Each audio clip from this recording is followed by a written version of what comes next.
fake behind it all. Teeth clenched tight with silver braces. Rehearse my shame, rehearse my faces.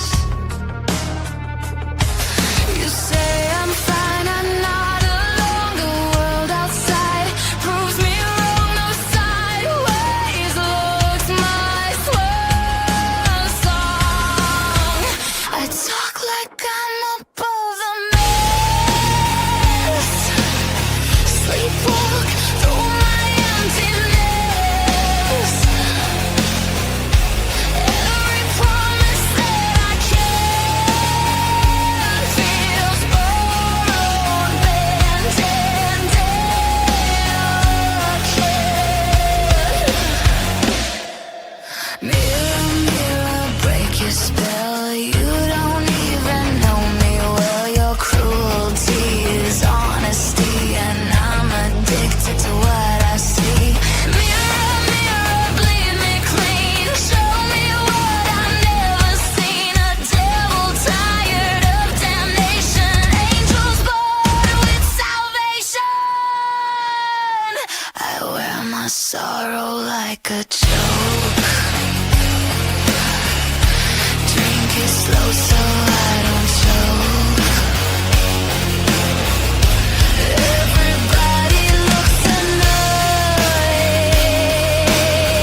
but ain't nobody want this void.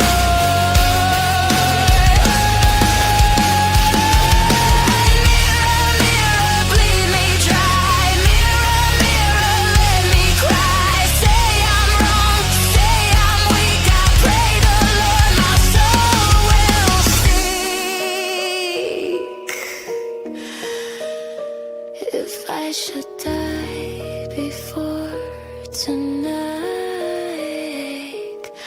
pyre, pyre, burning bright. I asked for help, I got the screen.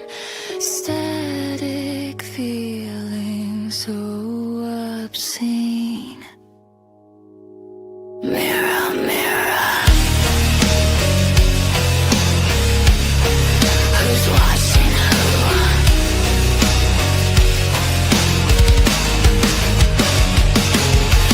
Mirror, mirror on the wall, I never learned to stand that tall. If this is me, then let me crawl. Just don't say I had it all.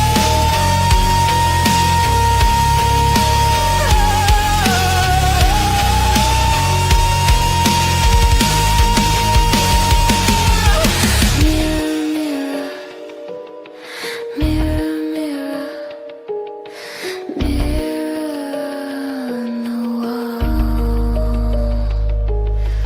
Mirror, mirror, mirror, mirror on the wall.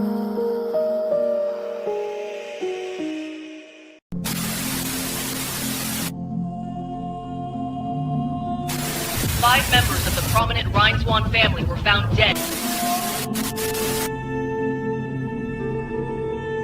Investigators believe the killer may be the same individual the media has dubbed the Red Crier.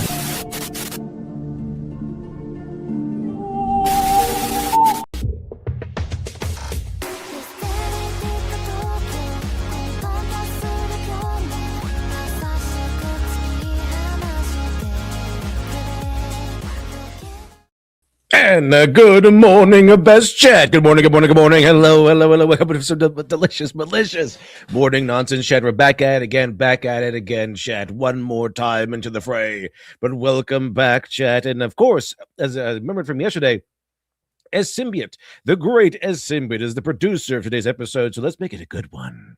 Hello to you, James Edison says, good morning, LD and bestest chat. Hello to you, James Edison. Welcome, welcome. Greta Mars says, good morning, everyone. Don't forget to get your work on today. Absolutely, absolutely.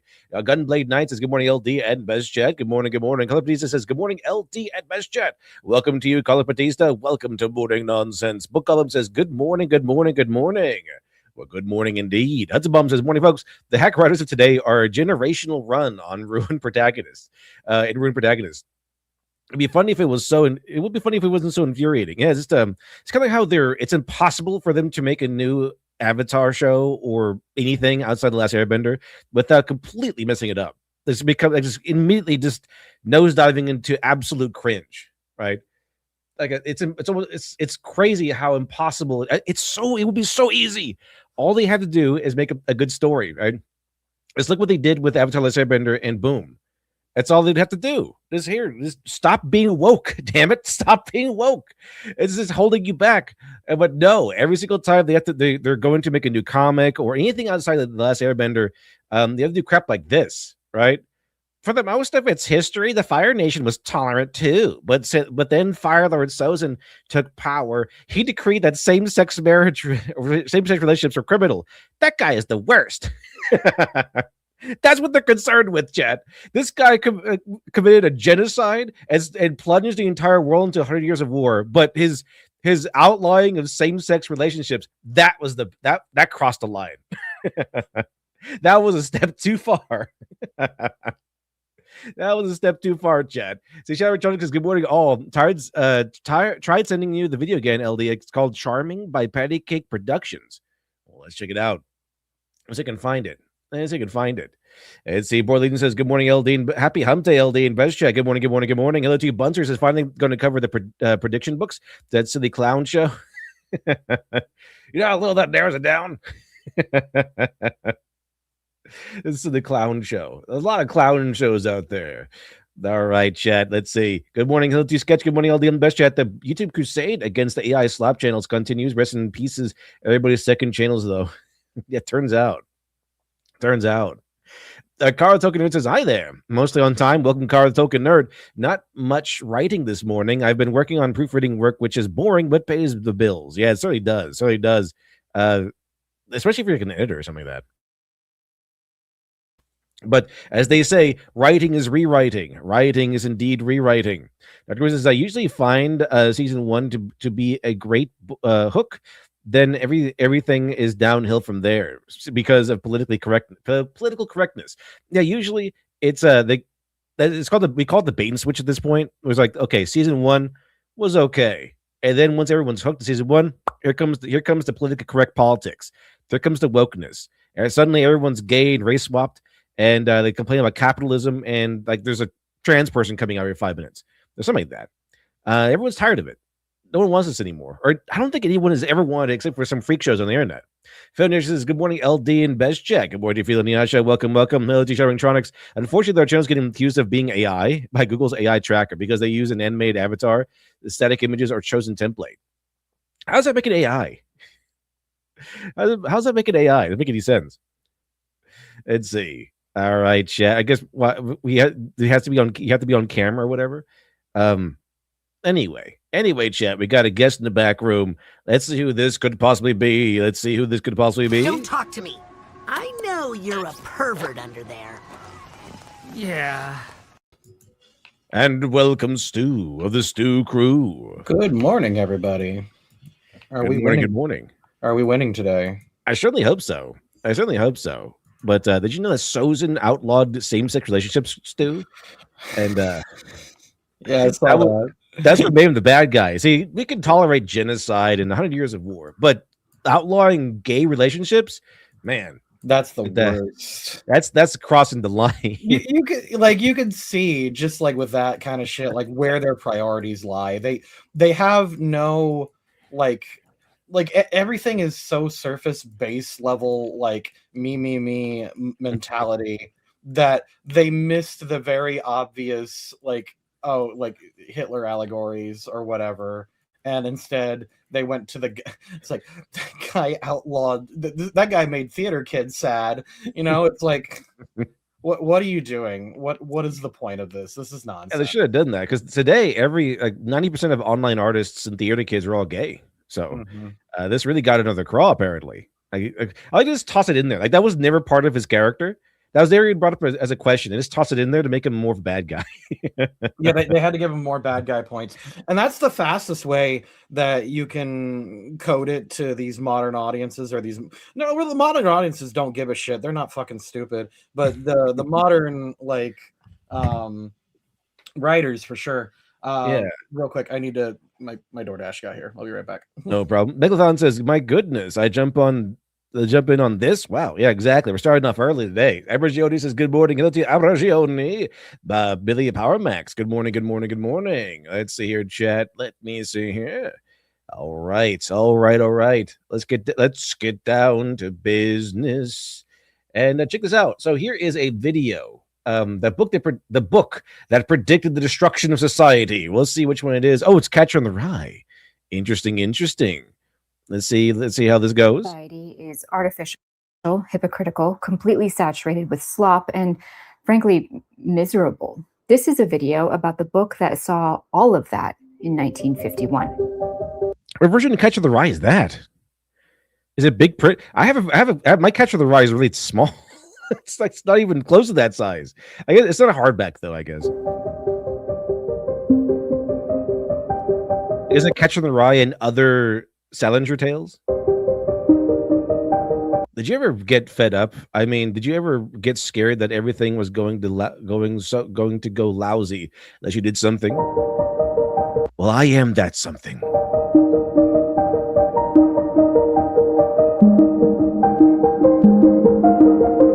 Read the book again. It's all there. Holden Caulfield is only a frozen moment in time. Certainly is. But I mean, he kind of resonates with a lot of people because he is whiny. He is a whiny guy. But we all have those moments inside of us. We all have those feelings inside of us. The one we want to get away from society. We want to rebel. We want to just leave. We have these anxieties. We have these concerns.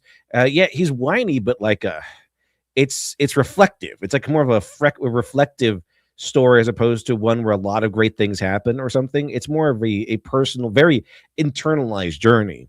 And this is something that we kind of got closer towards once the world got smaller, once society started getting a lot smaller and a lot more connected, I say. As things went by. And I talked about this before, but a professor of mine mentioned this years ago, where he would talk about how the evolution of story is kind of like large to small in matter of scope. And he compared this to like the Greek gods. Everything was about gods and noblemen. Like if the story was not about Hades stealing Persephone, it was about like the Trojan War. It was about Agamemnon getting murdered by his own wife, that sort of thing. And then, the son coming in and murdering his mom and everything, and which got us to Oresteia. But then we move on towards smaller stories, more personal stories like Pulp Fiction. He specifically compared it to Pulp Fiction. Like we went to small stories. Now, Pulp Fiction might seem large in terms of the story when we're watching it, but really it's a small story. It's about like Butch. It's a bunch of small stories put together. It's about just the Bill. What's his name?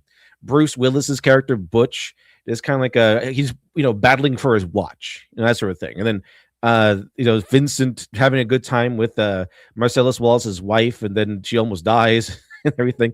Now these are extreme moments, but they're very small in comparison to what we used to get a long, long time ago when it's about gods and epic wars that changed the world. So it wasn't all like large in life stories, but it kind of what we're interested in, the stories that we had before are a lot larger than what we eventually got, which is something that the scope shrunk all the way down to the personal level, right? That sort of thing. So thing is that we got more and more interested in that. And then like the whole story about Catcher in the Rye is kind of like the sum of those parts, the sum of that evolution, the story evolution, because Holden Caulfield is kind of, it's the whole story about him is just kind of like, it's just a whiny journey of self-reflection and self-exploration and like internalized conflict. And it's so reflective because we all have these feelings. And that's kind of the reason why our stories kind of shrunk into the smaller scope over time, over thousands of years.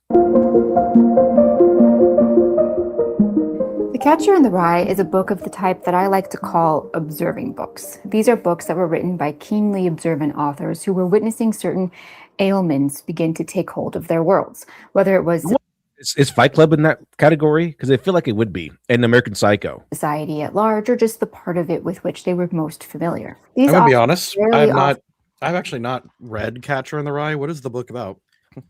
It's basically just like Holden Caulfield kind of like trying to leave society. The main character trying to leave society, and it's interesting because it doesn't really have like a story as far as I remember. It's been a long time. I mean, it's been a long time since I've read this book too. I haven't heard that title in a long time. But as far as I remember, it is he's like rebelling against society. He's trying to leave it. Like he's trying to like find out who he really is and not what society tells him that he is. And then it's very whiny, but the reason why it works, the reason why people resonate with it is because we all have these feelings that Holden Caulfield kind of has, like these doubts, these anxieties. And so we can kind of resonate with him on that level. Now, it's not the stories. I don't think it's for everybody, but it's like, should I put on a mask? Like, what kind of mask should I wear? What kind of person should I be? And what is my true identity and everything? So, thing is, this is kind of why this is like reflected in Ghost in the Shell. What I thought I'd do is I'd pretend to be one of those deaf mutes. Okay, that's a line from Catcher in the Rye. It's that the what's his name? Puppet master, puppeteer. No, what is that guy? The Laughing Man. The Laughing Man's quote. You look at the logo of the Laughing Man, the antagonist in Ghost in the Shell standalone complex. It reads, "So I thought what I'd do is I pretend to be one of those deaf mutes." People don't really, they don't really pay attention to if you have lost a sense, like you lose value in the eyes of the people. It's just how it works. Like, oh, he's blind, he's blind. That's why Toph had such a tough battle with her parents. Like, you lose value in the eyes of the other people if you lose one of your senses or one of your main faculties. Like another quote from Ghost in the Shell, Innocence is, I'm not sure who wrote this exactly, but it was like, blessed is the blood of the bird and not the blood of the fish, because blessed are those who have voices or whatever, because the fish doesn't have a voice, so you don't really give it a lot of value, but his bird can sing, so we give it a lot more value than we give a fish. Let's see. Dr. Ko says, "Morning, LD and Best Chat. Been a crazy few days, but I'm here, so what can we start the stream right now? Mr. Vet says, "What's up, LD? I wholeheartedly admit that Holden Caulfield is a prissy, yes, as a character, but that's kind of why sometimes he resonates, because we all have that guy inside us."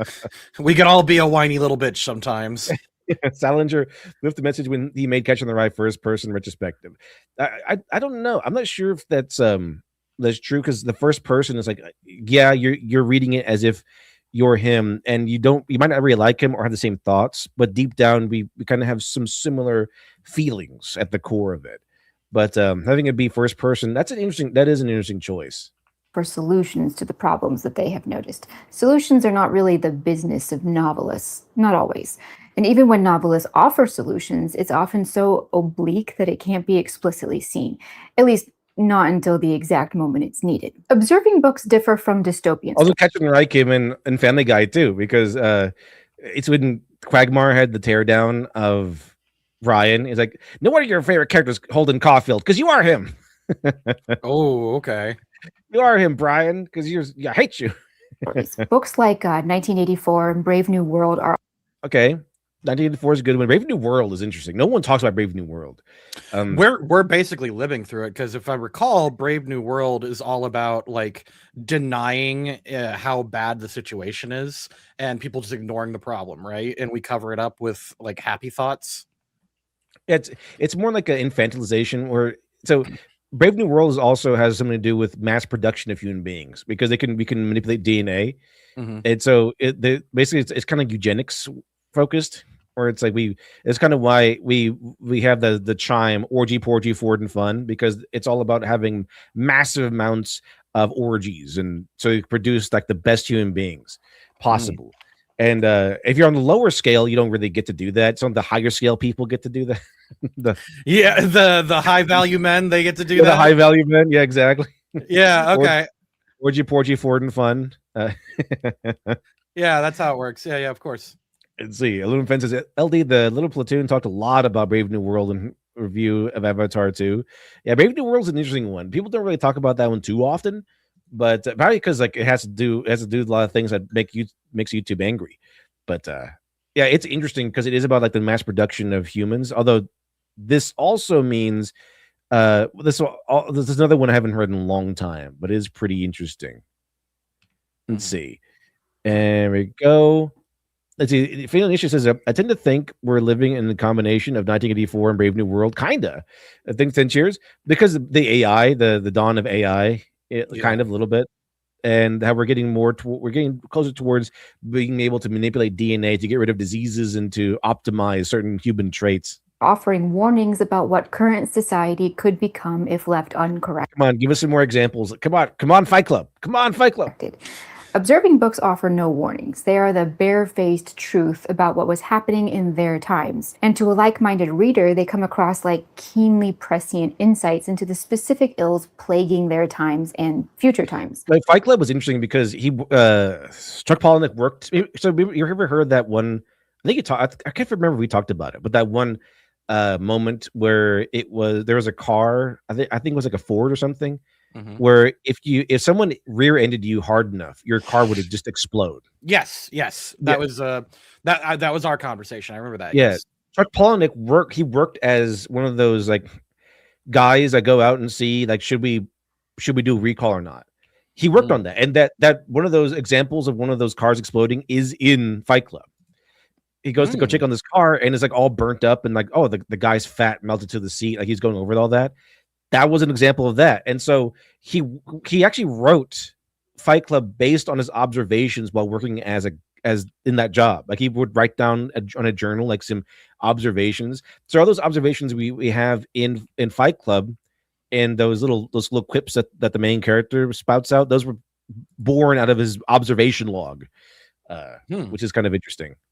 A lot of the time, not always, but a lot of the time, a very well-written observing book will accidentally stumble upon precisely the issues that could go on to create the broken society of the future that its writer could not have foreseen. As an aside, this is why observation is the most powerful tool of any writer. The way I look at it, also comedians.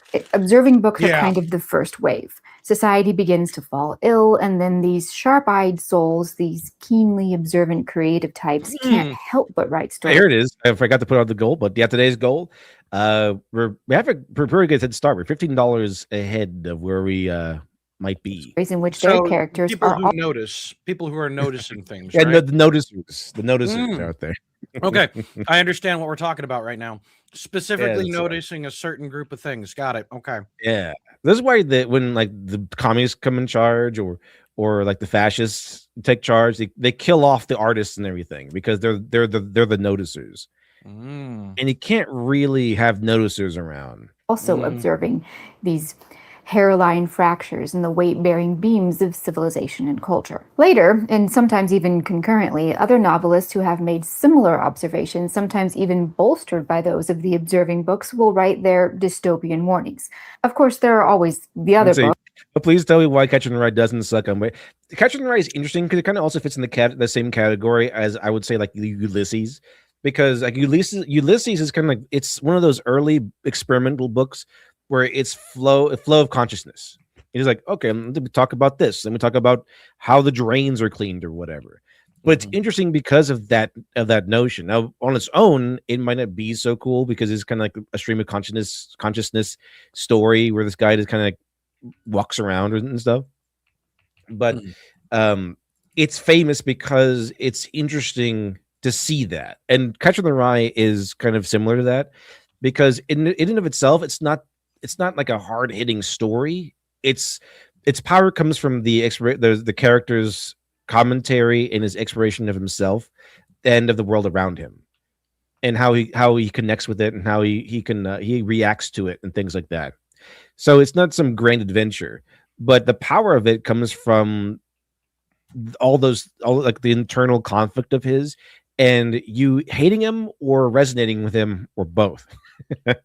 It's not your typical story, which I guess is why it's so talked about. Maybe not beloved, but talked about. books, and then there are even the escapist books like fantasy or romance, but certain points in history produce the right circumstances to give us exactly the right authors to write that era's observing books. Observing books and the dystopian books of a given era work together to help a society both observe its own ills and also metabolize and adjust to the new normal, for good or ill. For this reason, the very best of these types of books become a source of profound comfort, contrary to what might seem logical, largely because they allow an isolated reader to feel that he or she isn't insane or alone. Moments in history when massive changes occur in society are often met with very quiet waves of profound pain by people who can see what the world is becoming. Your things they're smarter than everyone else. Yes, I think that's why a lot of teenagers will tend to like Catcher in the Rye. Like it's something that you kind of resonate more when you're young, because of Holden Caulfield's attitude is very rebellious, and a lot of teenagers can recognize and resonate with that. These books become lifelines to these types of people. J.D. Salinger's The Catcher in the Rye observed the world of post-war society in America, and these observations, contrary to what one would believe, were not particularly flattering. We in our times tend to think of post-war America as a kind of paradise. We had won the war and defeated big bad Hitler. There was a lot less crime. Houses were... Oh, shame. She actually said Hitler. Everyone goes, funny mustache man. Yeah. But, that's all he's known for. That's all he's known for. I mean, that's the only thing he did wrong, really, was like just and like promote a really bad fashion, you know? Was ruin that fashion trend. Yeah. But yeah, is bravery there? Affordable. Families tended to stay together. Failed painter guy, exactly. People had stronger moral fiber. A good education was actually a good education. But as I've talked about before, a lot of what we in current year know about the past isn't necessarily true, or at least it isn't the whole picture. For Zoomers born into a world dominated by explicit content addiction, social media addiction, artificiality, AI, isolation and lack of human interaction, mental health and prescription med crises, academic decline, skyrocketing crime, nightmarish economic situations, and a general hopeless, purposeless existence, the world of the 50s in America might as well have been another planet. Called out for the whole thing. Okay, we got it. We got it on the first one. Now I'm just depressed this morning. Let's see. You can look to have Hitler got his testicles snipped in World War I. I think, is that true? I heard he was impotent. I'm not sure if that's like propaganda or not, but he had kids. He had like 2 or 3 kids or something. Did he? I'm pretty sure. I don't remember if that's true or not. I don't remember. But I really don't like Adolf Hitler. Yeah, me neither. And I disapprove of what he did. But would it then surprise you to know that 1950s America carried the seeds? I like his terminology. I disapprove. I disapprove of what he did, yeah. For all of our present social ailments. The post-World War II planet was one that was in a chaotic, unstable, uncertain state of flux. The idea of civilization was changing. The idea of culture was changing. The idea of heroes and idols was changing.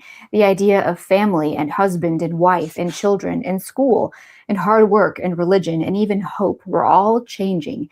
And it would be some time before people got a handle on what the new normal would be. A lot of books written in this country in those times spoke of some of these pains, yes, but few of them, perhaps none of them, so perfectly encapsulated not just what was wrong, but what was coming in the way that J.D. Salinger's book did. Just as a highly oversimplified rundown of the ideas here, there might have been less crime in America in the 1950s, but teenage crime was on the rise. Houses might have been more affordable, but the growing power of the more... Is it? Said teenagers can be here. Have you seen that meme of that guy at the gas station? You know, every time there's... Well, every time... Okay, so every time there is a new crime committed, they will do everything they can to blame it on teenagers. To blame it on, let's see. It's the usual suspects, but we're not going to say the usual suspects. Instead, it will say disgruntled youths. Disgruntled youths. disgruntled youths or teenagers, or a group of 5 rowdy young men. They won't say who they are, unless they look like me. They do say this. They're 5 disgruntled youths. Disgruntled youths. It reminds me of that joke by Bill Hicks. It's like, oh, he goes to England because he left in England, and the English are always like, oh, don't worry, Bill. Crime is bad here, because he always complains about the crime here in America. And he's like, you guys do not have crime like we have crime in America. All right. You guys have a pair of ruffians knocked over a dustbin in Shaftesbury. And we have, oh, look at the kid named head in class. He cut off his teacher's head, holding up the head in the picture. Yeah, that's kind of what we have. I'm Bilbo Hicks, and this is Hobbiton. Hold on, man. That's what he's talking about. You guys do not have crime like we have crime, okay, in America. Yeah, so shut up. You have like what, two crimes here, and they're probably like this American tourists go, boil pizza, boom, boom. Right?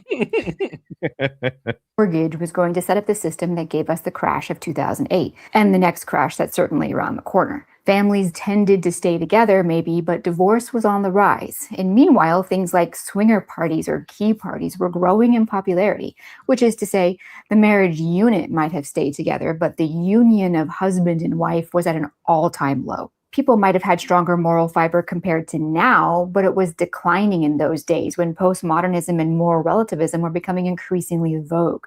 And even though you could still get a good education, as Holden Caulfield observed in The Catcher in the Rye, to what end? So you can graduate from your excellent college and plunge yourself into a lifetime of meaningless materialism? See? Said you can understand why some people resonate with Catcher in the Rye? Yeah. And see, Gene Schultz says, "Who the fuck boils pizza, LD? Where do you eat?" And apparently in England, they boil pizza in England. You don't boil pizza? It's not boiling pizza. Meaningless materialism was probably the hallmark of Western civilization at that time, so much so that even the authors of Japanese observing books like Dazai Osamu and Yukio Mishima noticed the toxic fruits of this infection of Japanese society. Another more recent example of an observing... I think Grave of the Firefly was one of those. It was a movie. It's not a book, but Grave of the Firefly is one of those. It was made to help instill in Japanese youth the importance of helping society instead of rebelling against it, because there was a lot of like youthful crime happening at that time. Same thing with, by the way, with that's what led to Battle Royale. That story, because the Battle Royale was about how all these youthful kids were causing a bunch of trouble, so that their society in Battle Royale had to put a bunch of kids together in an arena to kill each other. So that's why, to get rid of a bunch of those rowdy kids and everything. So there was a huge problem with rebellious youth in Japan for a while. Book relevant to any millennials out there is Chuck Palahniuk's Fight Club. Yes! I called it. Yeah, absolute. Awesome. Yes, this is dead on, spot on. Absolutely. For Palahniuk, as any millennial knows, the 90s and early 2000s were changing my favorites Western civilization in ways we wouldn't fully appreciate for another 20 years. More than that, Palahniuk was also observing the outcome of similar changes that had carried society from the post-war era, changes from the 50s, 60s, 70s, and 80s that had brought us to where things were like the pussification of men. That was a big theme in Fight Club in the late 90s. For instance, Palahniuk was one of the most popular Western writers of the 90s and early aughts to point out in a way that really caught on that our Western society was increasingly a fatherless one. It might have taken a while, but that got started in the 1950s. Parentlessness in general got started in the 1950s, something else that Salinger observed. And unfortunately for feminists, families kind of need dads in there. It's kind of critical that there would be fatherly energy in a family.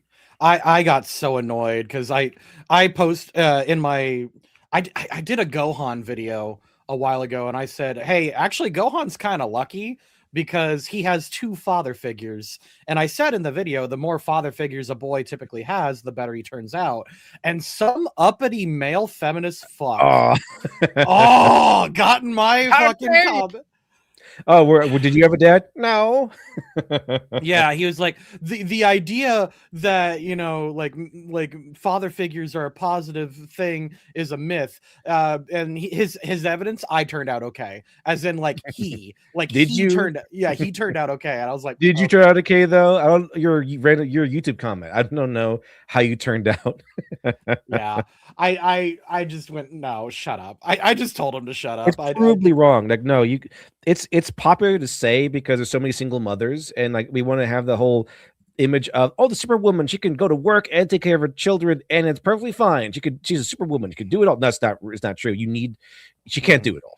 She can't, especially if she has sons. She can't do it all because you need a father to initiate those sons into manhood. Like a father can only a man can teach his son how to become a man, or teach a young man how to become an actual man. Well, it's like that with only a father can teach a daughter certain things. Only a father can teach a daughter how a man should treat her. Yeah, like that's why, she gets like how a man should treat her from her father. Mm-hmm. Yeah. And if she has, that's why like daddy issues are such like a very common like trampy girl thing. It's because they were never taught how they should be treated, so they just have these crazy ideas of how men behave. Yeah, and the psychology is that everyone craves to know who the father is. They crave the attention from their father. So this is kind of why when the father is absent, they tend to become rebellious, because why don't you accept me? Why don't you notice me? Where are you? Like, why are you hiding from me? And this kind of sometimes manifests in distrust in authority figures. Mm-hmm. Now, a girl can find replacement father figures. Like, you're not doomed if you don't have a dad. It doesn't have to be your biological dad. This is a good male role model in your life. Yeah, exactly. And yeah, it's case in point, like half the people whose emotions I fucking manage right now. Yeah, just oh, and okay, not everything's about you, sweetie. Not you this time. Actually, I was totally talking about her. Alex doesn't know her dad that well, but she had a good grandpa, like a really good grandpa. So like, I don't have a dad. Yeah. But yeah, so you do need a dad. You need a positive male figure in your life, and that's kind of what Chuck Palahniuk's whole Fight Club thing was about. Is about masculinity. How there's such a lack of masculine guidance in society that a lot of men have become soft and docile, and it's Fight Club is really about men taking back their strength, their power, their masculinity, and yeah, they form a terrorist group, but that's besides the point. I mean, like. The point is they're kind of rebelling against the corporations, all these systems that say men should be weak, should be docile, should castrate themselves. Now, that's kind of what it is in the beginning, where it's just like, okay, all the men are just like ballless, this drones kind of just drifting through life, and they are empty because they're not leaving a legacy of any kind, not building something. So. Yeah, so a lot of these men lost their edge, lost their. It's very fitting that one of the first people that you meet is Robert Paulson. His name is Robert Paulson, because he doesn't have any balls. He's literally the epitome of what society has turned men into, which is a feminine, nutless crybaby, and he gets better. He gets better, but he gets shot. I mean, but he gets better. But he does get better. Okay. But he does get better, yeah. And if men can just kind of reclaim their strength, there's like really nothing they can do. There's really nothing society can do to hold them back. You just have to reclaim that strength. This is why Project Mayhem. They make a franchise out of Fight Club. That's what happens in the book, anyway. He finds himself going everywhere, waking up in weird places and countries, and it turns out that Tyler Durden has been going all around the world making franchises out of Fight Club, so that it's like a global network. His name was Robert Paulson. Exactly, his name was Robert Paulson. It's good. It's a really good book. If you want to have a tap into masculinity and the tone of the 90s and the early 2000s. and what happened to men, because Chuck Palahniuk noticed what happened to men, and probably because he's gay, and he's like, what happened to all of the masculine dudes? Where'd they all go? Because Bret Easton Ellis, who's also gay, complains about the same thing. He's like, I'm tired of the magical elf gay dude. Where's the masculine gay dude? Where are all the muscle men? Where'd they all go? Why are all these? And then he drops a slur. Why are all these people here? Yeah, it's kind of like a Willem Dafoe and Boondock Saints, like cuddle. What a he just drops a slur. Well, like, speaking of slurs too. Yes, that's a good sentence. Go on. Apparently, my wish video would have been good if after the halfway mark, it didn't sound like I was going to drop a slur in a few seconds. That's where my power level is. I can get the effect of dropping slurs without actually dropping them. Damn, bro. Like mad envious. I gotta really good. I gotta go in on it hard, and I just do not have it in me to do that. I don't have that. I've elevated to such a high power. I'm those no touch masters of dropping slurs. I don't have to drop them at all, but I can resonate the same effect. Apparently. Only Holden Caulfield's mother makes an appearance, and then Holden only hears her, he doesn't see her, and his father never makes an appearance in the entire book. Almost all the surprise. major observing books were incredibly controversial when they came out, and some still are today. Turkey's The Disconnected by Atay, Steppenwolf by Herman Hesse, Bret Easton Ellis's American Psycho. Yes, okay. She knows her stuff. This is good. I'm all right. It's good. That's the other big one that I would recommend is American Psycho, because it is going over the 80s and how crazy it was. Those are my cup of tea. I like Fight Club and American Psycho. As I is no longer human, many of these books' respective societies seem to take umbrage with their depiction. Ironically, people feared that these books' characters would influence bad behavior in their... Stu's the bubble to LD's Kane.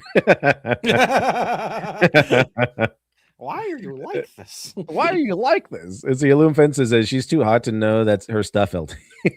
Probably not. Impressionable young readers. Ironic, because those who stated these concerns seemed oblivious to the fact that the societies they had built and were trying so stolidly to protect were, in large part, producing these undesirable types of behavior and characteristics, which most of the time is precisely produce undesirables.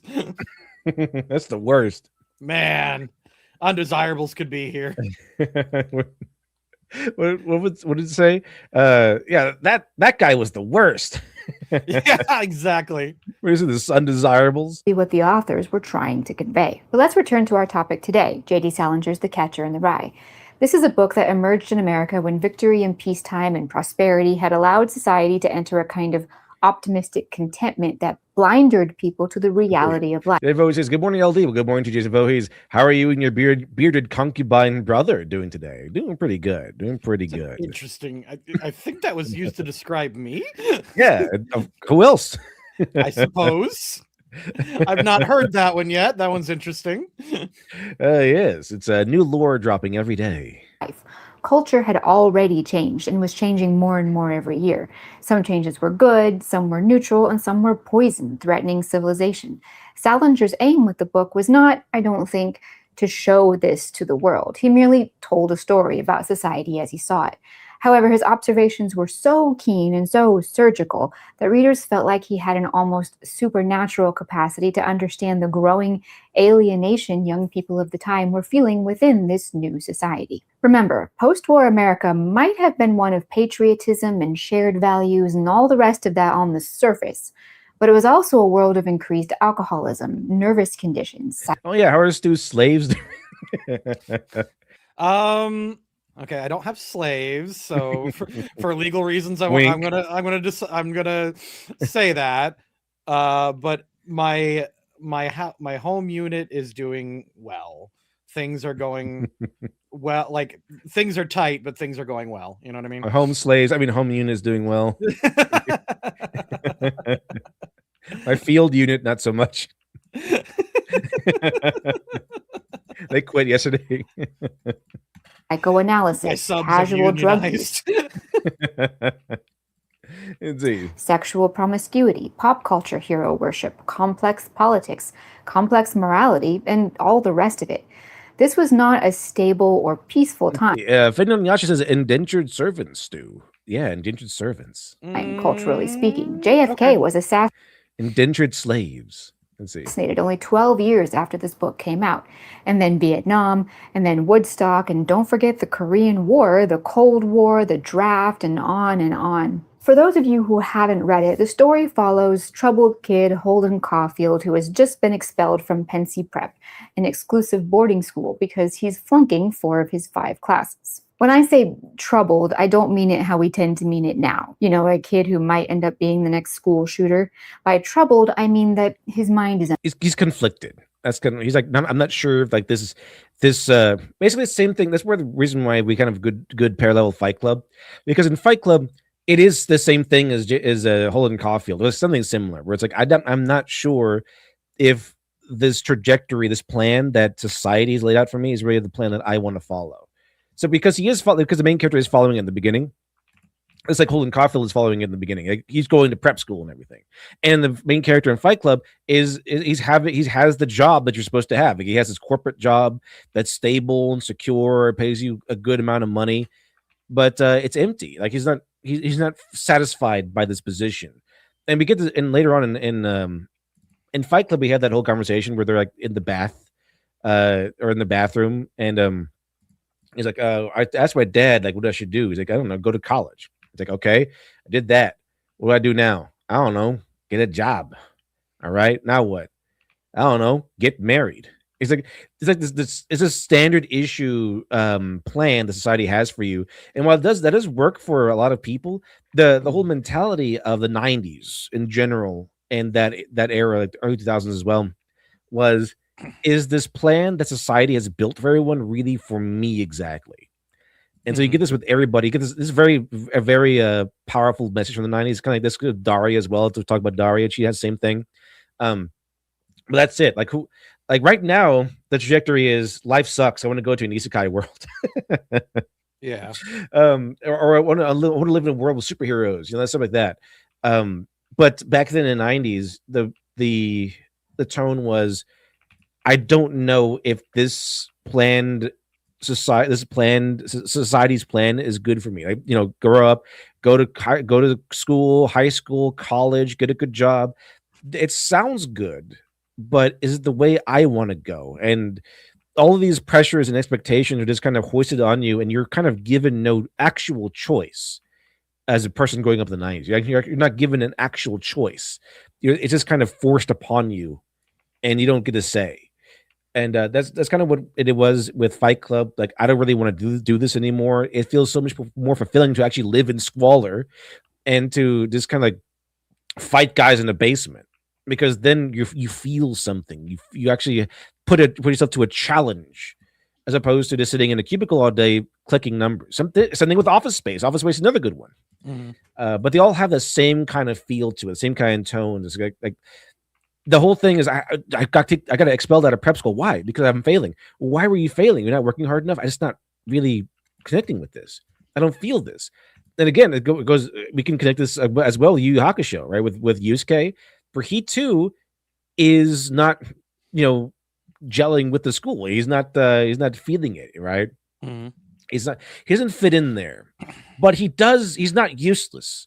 Like he's not an idiot. He's not useless. Like he's not a lost cause. And because the trajectory is, or the standard is that if you are bad at school, or you don't get a good grade, or you didn't graduate all that well or at all, then you are a bum, a loser, and a lost cause. Like if we can't get you to pass grades or pass high, you are a lost cause. And there has to be something more to life than just making good grades in school. And so we have some people like Yusuke Urameshi, who doesn't really find value in going to school and studying and making high grades. But again, once he is given a job he's good at, like being a spirit detective and fighting mostly, he not only enjoys it, he respects it. He holds himself up to being a good spirit detective, someone who succeeds. He wants to do a good job.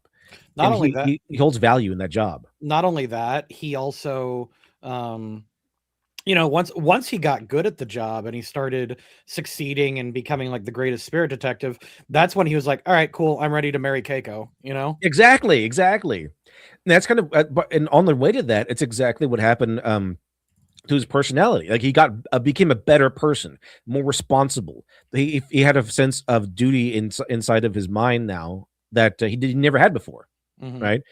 Then he's like, now I'm ready to marry Keiko. And where else do we find this trajectory?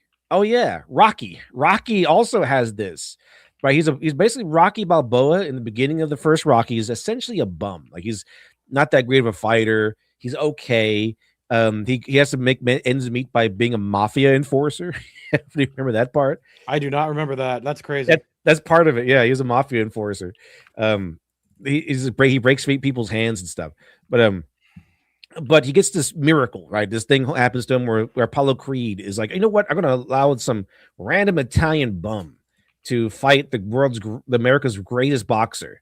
And it's going to be a big show. You know, the American dream. This nobody can have a shot at the title. And so he gets this invitation. It's like, whoa, this is great. So that's when he starts, like, not that he has like a goal in mind. He's like, he's going to start jogging. He's going to start working out. He's going to start improving himself. And on his way to improving himself, this is when his life starts to get together. He starts training, starts bettering himself. He finally gets a girlfriend. Like he gets Adrian. He meets Adrian, and they kind of click together really well.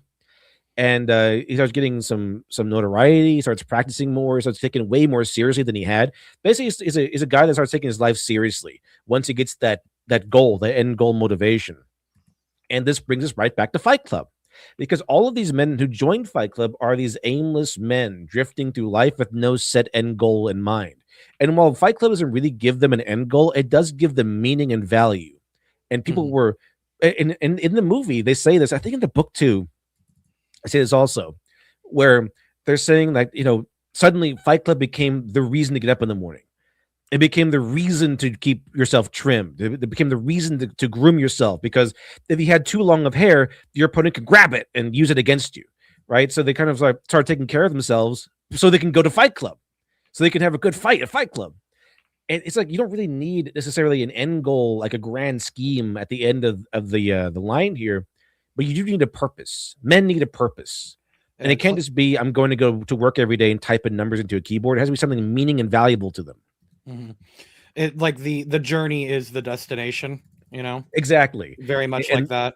Yeah. So because the thing is, you don't necessarily have to have a journey to begin with. I mean, or a destination to begin with.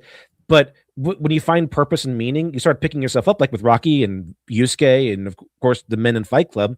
And then once you get over that hill of getting your life together and finding meaning and purpose and improving yourself, then you can finally see a destination. Like you can finally get there. Like Yusuke became a spirit detective, and he became pretty good at it, and started, you know, becoming a better person to do the job better. Yeah. But then once he got to that point where he put his life together, he's actually an effective fighter. Then you can see that he started making friends. He actually has friends, like at that point. And he has mentors. People put value in him. People have expectations of him. He has responsibilities. Then boom, I want to marry Keiko now.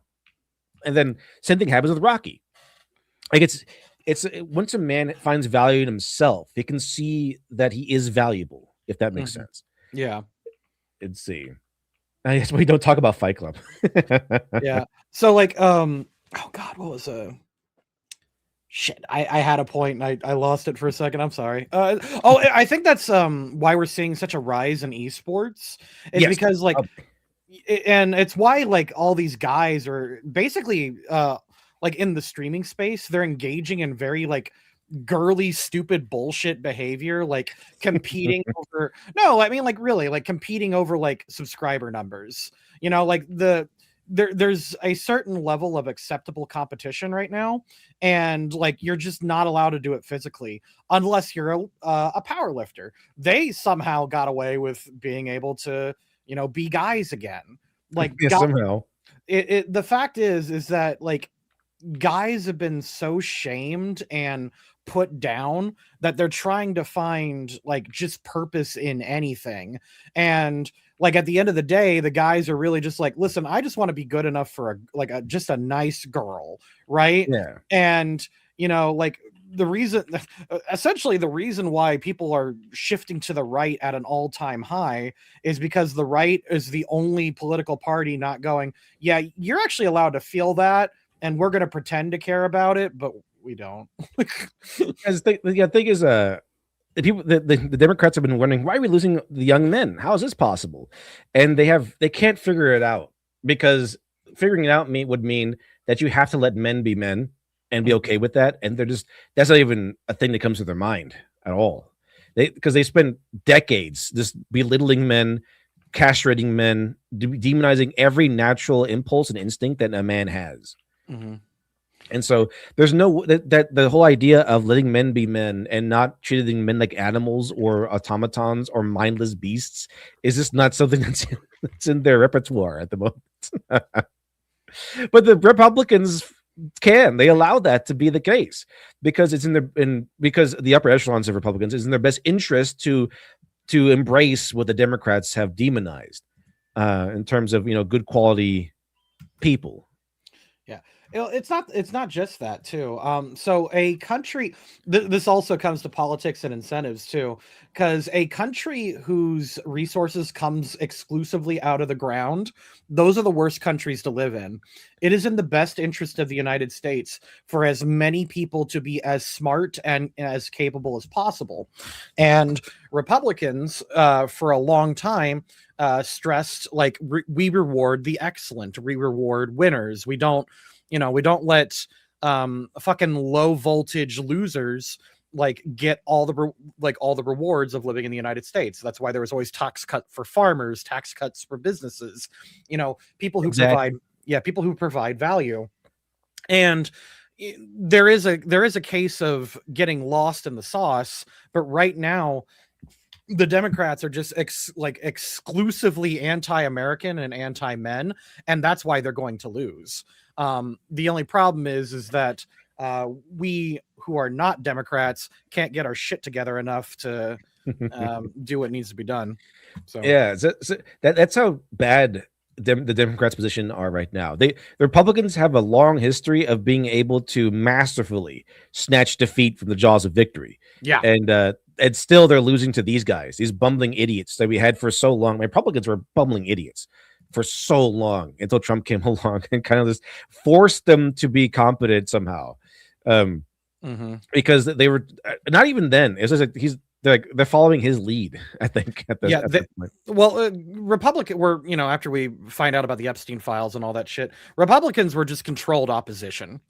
Like more or less, they serve the same masters as the Democrats. It's just now that's why they always team up against Trump. Trump so often. That's why he's such a big threat, is he was such a renegade, and he marketed himself on being a renegade, and it worked. Yeah, it worked really well, and they hate it, which is good. I like that. I like them being angry.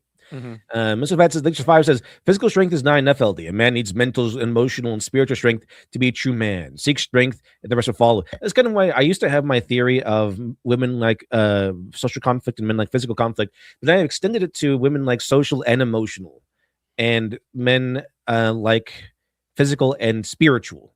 Like it's spirituality is a strong thing that men tend to gravitate towards. It's kind of like why, like, who's going to watch a movie about a spiritual journey of a character? Like, a lot of times this is this is a Joan of Arc thing. This is like your Templar guy going into the Crusades and becoming a strong warrior while maintaining his righteousness and his loyalty to God, this sort of thing. And like, a lot of times it is about a man dedicating himself to something larger than himself, which is why spirituality is such a masculine thing. But then women, it's about social and emotional strength, because the social aspect is where women tend to gravitate towards. Or men go off to go fight in the Crusades, women stay home, and then they kind of deal with the society around them. It's not a lesser thing, I don't think. But it's just different. Yeah. It's just kind of like you're dealing with society while the men are away fighting, for example. So this is kind of what these two people they gravitate towards. keep in mind too, like spiritual doesn't just mean like relationship with God or whatever, Right. because like men really like Japanese anime where like the power of friendship overcomes all odds. You know, is spiritual can The also Japanese spirit, I think, is a trope over there. yeah, like spirituality could also mean like the soul of your nation or the soul of your home, you know. And Yeah. right now, the reasons why like anything remotely traditional feels so good right now is that we as men feel that our culture and spirit are completely under attack, and it is. It is, yeah, definitely. Anything and everything that a man like this has naturally likes or has natural instincts for is demonized. Mhm. Like just liking a woman is demonized. You're automatically a pervert. You're automatically a predator. Like, it's just automatic. You're automatically evil, Yeah. no matter what you do as a man. In fact, this conversation would be deemed as evil. It's like, oh my god, right-wing dog whistles and stuff. It's like, no, it's just the natural order. It's just how people actually work, and you're mad at us for figuring it out, you know? And noticing is especially for noticing. And it's your chat. Megathon, this your $10 super chat. Appreciate it. It's I think I'll throw my 2 cents here. It's why I live the story Boy Meets Byroid, where his life is steady but maybe boring. But suddenly here's this girl that I'm going to change you in your perspective. But it's kind of like, you know, what another trope that was popular in the 90s was the manic pixie dream girl trope, which is essentially a man drifts through life. He might be wealthy or at least make a good amount of money, but he's not feeling it. He's not really connecting with his job or his life, and he kind of feels adrift, like nothing is meaningful until he meets manic pixie dream girl, who kind of breathes new life into his life. Suddenly everything's cool again. This was a huge trope in the 90s, and women hate it. I don't know why, but women hate this trope. It's incredible too, because the trope is literally saying women make life worth living.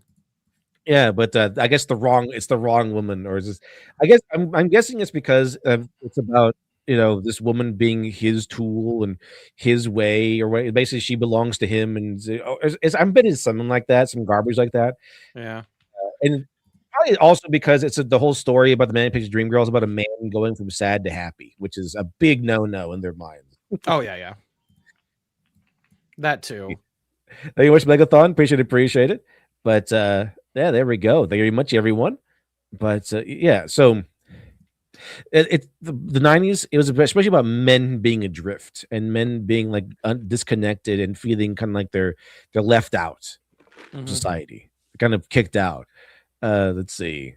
But yeah, definitely a man needs a spiritual strength as well as physical. It's both.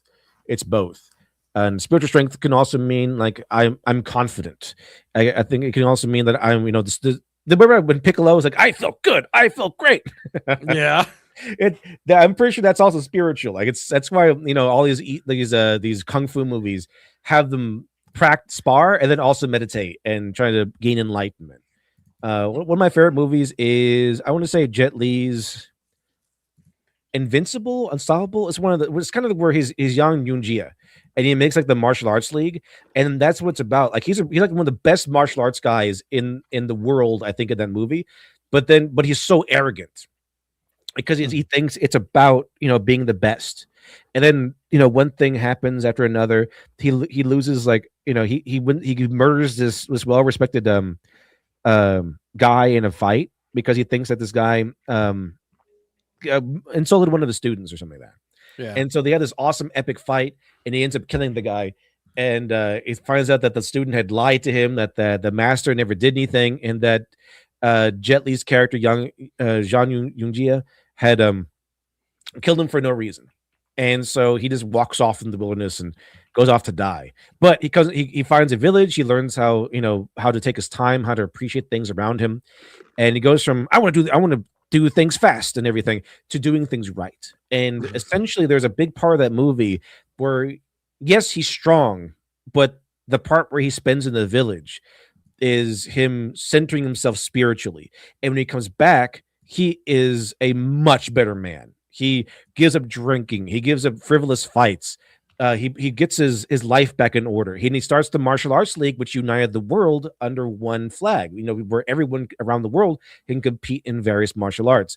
and then unfortunately he dies because he gets poisoned by the Japanese. But he's able to do so much before that happens. I'll never forgive you, the Japanese. I never forgive the Japanese. So it's one of my favorite movies for that reason. The storyline is good. I like the ending of it, and it is about a guy who has like the ultimate strength, like no one could beat him. But what ends up happening is that he's not right spiritually, and then spiritually, when he does get it right, when he does center himself, he becomes a much better man, and it's so good. It's such a good movie. Uneasy. He's depressed, and he doesn't completely understand why.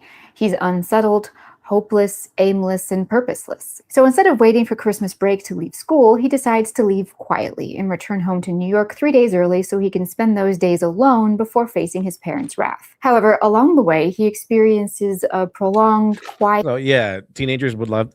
I'm pretty sure there's a lot of teenagers out there who's like got a bad report card and wants to hide it from their parents. Like this, I want to enjoy this moment before I have to deal with the wrath of my parents for my bad grades. I think everyone's been there at least once or twice. Yeah. Let's see, or at least have a similar feeling. I did something wrong, and my parents are going to inevitably find out about it. But for now, I want to escape that wrath.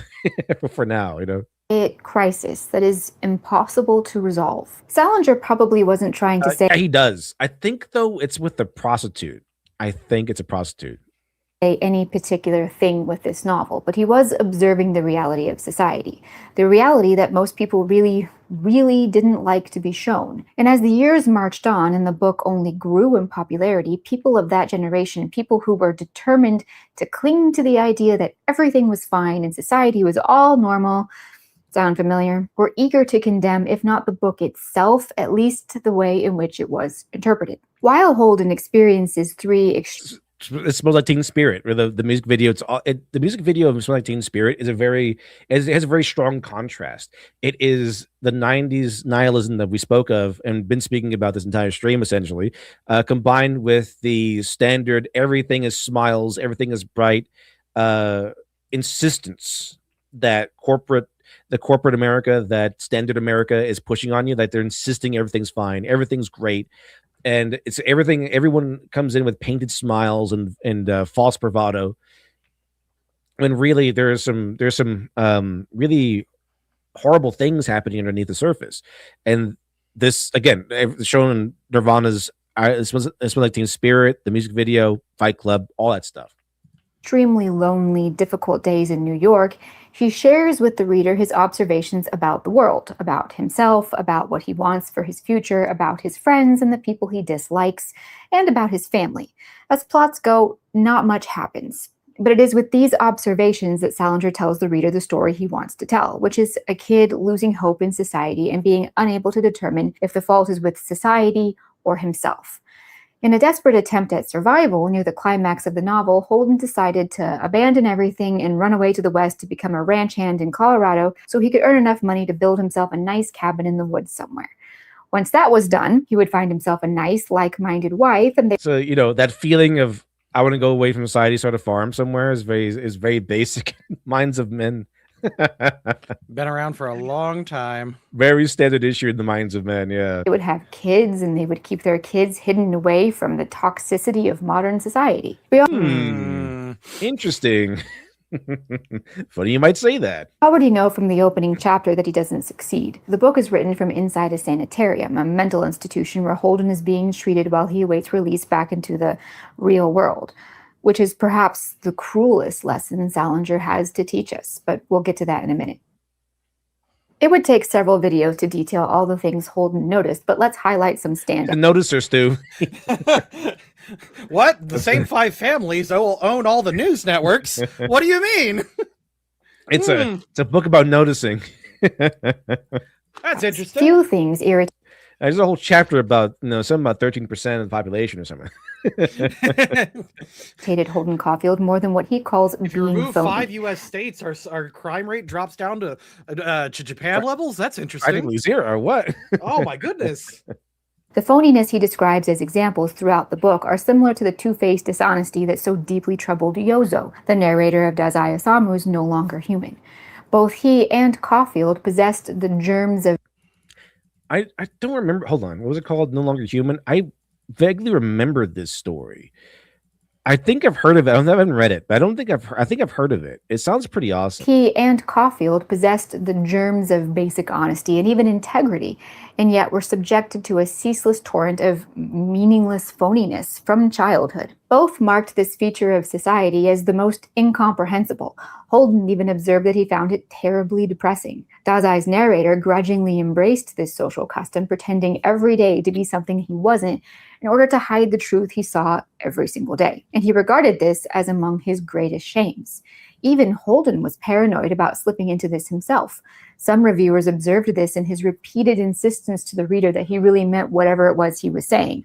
Things like, I mean it, I really do. It was true, it really was. That kind of thing, over and over and over again. This phoniness and hypocrisy and lack of sincerity, lack of integrity, and ability to face things seriously, all of it wore Holden down very quickly. You mean like modern day media today? All this lack of sincerity, all this fakeness, all this fake corporate smiles. We're facing the same thing, Stu. It's the same thing. I don't know about that. I don't think that's real. I think you're being a little out of pocket and a little bit. You're noticing too much. Give God the cheers and say, yes, my fellow perverts, join me and we can lust pretty ladies together. Rise up. Just like the very idea that a man would like a pretty lady is considered perverted, and he's probably a predator of some sort. That's kind of what the mainstream conclusion is on that guy. Aluminum fence. Are you wearing enough flair? Don't you want to express yourself more? Yeah, you're wearing enough. Exactly. You need at least like 8 pieces of flair. Now you only have 5 on.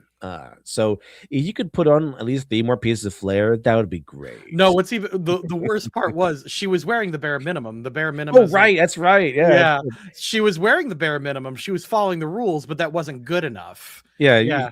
I know the bare minimum is like 9 pieces of flair, and yes, I'm wearing 9, but that guy is wearing like 30. We're disappointed in you because you're not willing to go the extra mile. It's that sort of thing. Yeah. Very 90s. Oof, man. Bonus points here he segues into. We're like family here. Which sounds nice until you realize that they're not family as in we're stick together and we're loyal to each other. They're saying that going by the old phrase of no one fucks you like family, which not in the anime way. I mean like in the no one betrays you like family. Not in the anime way. Contrary to what mid-century lore, the boomer lore, if you'd like, has taught us, being subjected to a constant fire hose of ambient, seemingly harmless, day-to-day artificiality and hypocrisy does not, in fact, build character. For many people, especially those who could have become extraordinary, it has a corrosive effect. Dazai's narrator watched his life crumble despite his best intentions under the unmanageable weight of hopelessness and depression. Holden, 16 years old, standing on the brink of the rest of his life, desperate for purpose and meaning, was distraught at the simple realization that in a world in which everything was fake and meaningless, there was no purpose and probably no future. That probably seemed insane in 1951, right after the Allies had defeated the Nazis and all was presumably right with the world. But look at us now. Kids like Holden, and more specifically novelists like the wrong people lost the war, lady. You got it. Things were better before the Germans lost the war. Clearly saw society's trajectory. Holden didn't see much hope for the future. And look around. Like Dazai's protagonist in No Longer Human, Holden could see under everyone's mask of fakeness, or phoniness, as he liked to say. And it didn't just irritate him or annoy him, it depressed him. Because Holden could see, even if he couldn't understand, just as Dazai's protagonist couldn't understand, that on a long enough timeline, that fakeness, that artificiality that was infesting society was going to destroy it, and it was going to make life not worth living. Imagine being 16, without much support from your parents, without much of anything real or stable to hang on to in society or your family or your life. And then you begin to see that, and you begin to realize that. I would imagine that most of you don't have to imagine. You know exactly what I'm talking about. Our current generation of low desire Zoomers are exactly what Holden and Salinger sensed was coming. Holden sensed it in himself, and it terrified him and depressed him. In himself. They 10 cheers in for donation. him. To him, giving into the hollow world that was waiting for him on the other side of a college education would be like walking off a cliff. Exactly, Glib. On a long enough timeline, everyone's survival rate goes to 0. Yeah, that's one of the more famous quotes from Fight Club. Of course, there were many other observations Holden made. And He saw testosterone. You know what increases your testosterone? Going to the gym, working out. This is and what's interesting is that during COVID they closed churches and gyms, but they let you protest Trump all you wanted. So apparently it's not getting together. Apparently it's whatever makes men better. Gyms and churches. What is that? Oh, physical and spiritual. Who else says that? Oh yeah, it was me earlier in the stream. That's when men tend to build up on physical strength and spiritual strength. Those are the two things that closed during COVID. How the world had become more and more obsessed with inconsequential, meaningless sex, even himself, and he believed Hollywood's slop was partly to blame. He also saw that plugging into the Hollywood slot machine. Man, Holden Caulfield, pretty good YouTuber today. The Hollywood slop was a kind of willful anesthetic against the hollowness of daily life, and that. And see, Alex Hatherton, cheers to LD. They also kept the strip clubs open during COVID. Yeah, all you need to close down were the things that made men stronger. But strip clubs, that's fine because that makes men weaker because they're just kind of succumbing to lusts and shelling out that money. So spiritual strength, developing your spiritual side, going to church, close that down. Developing your body and your mind, close out the gym. Can't have that. Can't have men being stronger. Depressed him. That is to say, brain rot was something that really bothered him, and he even saw the effects of it in himself. Holden also perceived, though he had no way to articulate it explicitly, a kind of diminishing masculinity, or one that felt itself needing to overcompensate for some reason. Men had to show off their masculinity in phony ways rather than just behaving like men. And he also noticed the social and cultural preoccupation with things. Materialism seemed to be the main driving goal for most people, and to him that was profoundly hollow and empty. Sure, he wanted to be able to provide for a family, but he could see that there was no need for a Harvard business degree or a job at a corporate law firm to do that. It seemed to him that most people pursued elite educations for status, and so that they could drive the latest Cadillac or otherwise show off their wealth. That was peak phoniness to Holden Caulfield. Nice. And on and on. If you haven't, I suggest reading the book. It's remarkably insightful, and as I'm sure you can see, a bit prescient. At the time it came out, a lot of young people resonated with Holden Caulfield.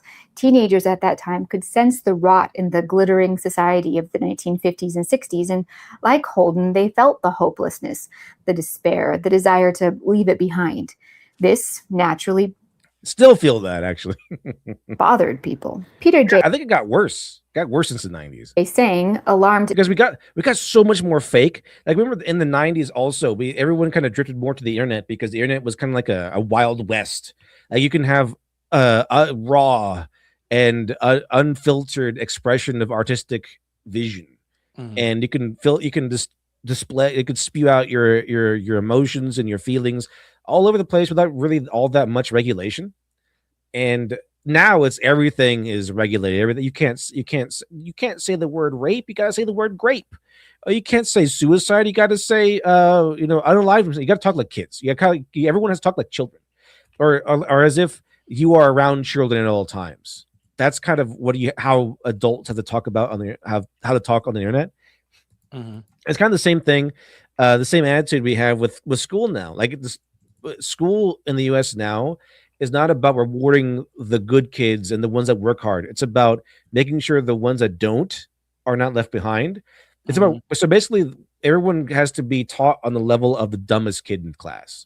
Yep. And they set the standard of how everyone else learns. Yep. And they set the standard about how everyone else approaches assignments. Like you said before, Stu. Like the kids would come in and the overachievers would do all kinds of cool stuff to their projects to make it look cool and stand out. I think it was you, wasn't it? Yeah. They all got the same grade, despite some kids working harder and some kids pretty much doing nothing at all. And so it got worse since then. And then we have fewer outlets now. You wonder why so many young men are angry and just kind of like not putting up with this anymore. It's not just by and of course the Zoomer men don't really. They probably do crave to go out with girls and everything, but which like you do anything, you're a pervert, you're a demon. You do one wrong move, one wrong girl, you ask one wrong girl out, you're in jail. Yeah. Right, your career's done. Or You look forward to nothing in your life. Even if you're not in jail, you are punished in such a way. Let's say you're even found like innocent or whatever, or not guilty. Like your reputation and your life for the next several years are miserable and full of unnecessary stress. Yeah, it's just gone now. You're done. Yeah. So, I mean, what do? You guys, yeah. So, of course, like all these Zoomers are kind of like, it's the risk is too high. Society has made just asking a girl out too high of a risk, because like she'll post your messages online to laugh at you, to smear you, to go say, oh, this guy's a pervert, this guy's a creeper, and then they'll dox you online and you get fired from your job. The risks are too high for Gen Z, and they recognize this. They even made fun of this in Always Sunny. Where Dennis figures out how to go out with like a millennial or a Gen Z girl by just repeating what she says back to her, and she goes, "Yes, exactly." That's funny. It's like there's like a whole instance there where she's like, "I really hate XYZ," and he's like, "I too hate XYZ. I really think that we should have blah blah blah blah blah." He's like, "I too think we should have blah blah blah," and she's like, "Yes," and so she ended up going out with him. That was his way in, and then he figures out that they're terrified of everything in life because they're just 122 character or 240 characters away from being canceled or having their life destroyed. So of course they.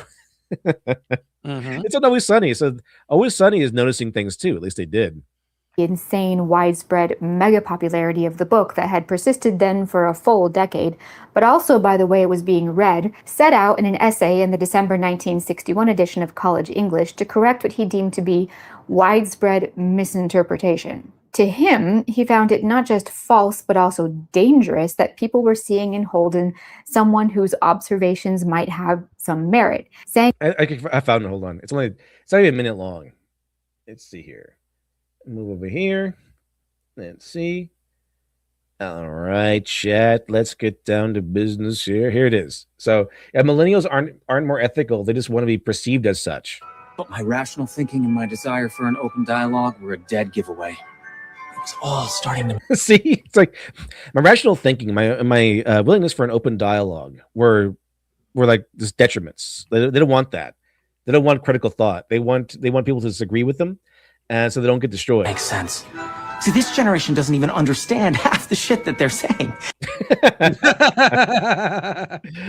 Good observation, Dennis. They aren't more ethical than us. They just want to be perceived as such. Oh man, this pipe down, Dennis. You're noticing too much. You're noticing things. That's awfully dangerous for you to say. It's true. It's really problematic, actually. Yeah, very problematic. I mean, they've spent their entire adult lives only 280 characters away from being tweeted into oblivion. See, there it is. Their entire lives are being just 280 characters away from being annihilated. Either way, I took a new tack. We need to use our privilege as much as we possibly can. Oh my God, the nose ring. And the nose ring too. Septum theory. How can you not see that? We need to use our privilege to protect people as much as we can. How can I not see that? See? This is way in. Because if we don't, who will? Because if we don't, who will? That's all you gotta do. Exactly. What we need is a revolution. Exactly. What we need is a revolution. All you gotta do is repeat what she says, and then boom, you're in. Simply regurgitating back to them exactly what they're saying to each other in their ridiculous echo chambers is all they want. Look at that smile. It's like, I did it. I got it. I know the game now. This is a funny enough. I'm a cantankerous, angry truth teller, and a woman orbit me hard. Well, I mean, that is the actual way to go. And then we can get what we want. There you go. Let's see. Anyway, well, yeah, that's even Always Sunny is noticing this stuff and making fun of it. They don't want critical thought. They just want me to regurgitate what back to them what they talk about in their echo chambers. That's it. There's no critical thought necessary. No open dialogue necessary. You don't have to think anymore. Just say whatever they say back to them. Thought it was bad that anyone could see Holden as anything other than a dumb, bad, immature kid refusing to come to terms with the adult world. An adult world which was, saying would have us believe, totally fine and normal and even good. He goes as far as to twist various scenes into painting Holden as someone who merely hated old age and old people, despite the fact that he had great respect for respectable older people, even if he found some of their habits weird, like sitting around with their hairy, wrinkly chests exposed.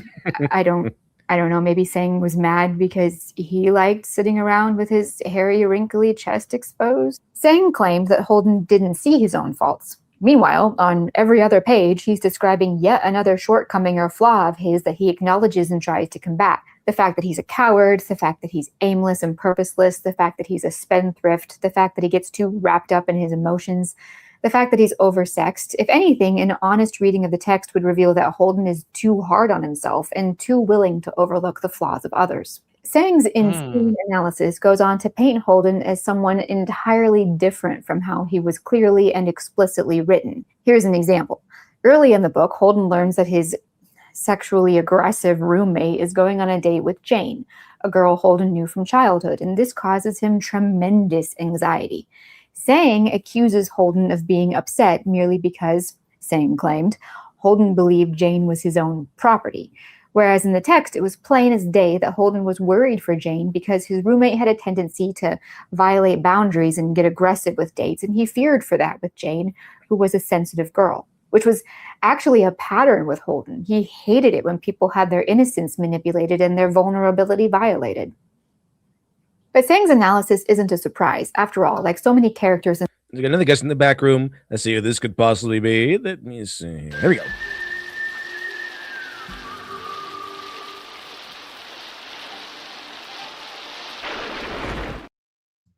Hello, Glib. Hello, how do I sound? A little fuzzy, I guess. Fuzzy? Okay, I'm using the app. There's an Okay. app for StreamYard, so I'll probably switch over in a bit. It sounds good. Sounds good. Let's see. But yeah, talking about Holden Caulfield, Fight Club. Finishes as a Glib. More like Holden D's. Holden D's nuts. Holden D's nuts. Salinger's book, adult and teenager alike, he wasn't listening. I get a little echo, turns out. Thanks to hear. There was a wait, saving women with possible sexual violence is a bad thing now? Yes. Apparently. Have you seen Romantasy? And see your chat. Lim says, I knew Glib will agree with me that Catcher in the Rye sucks.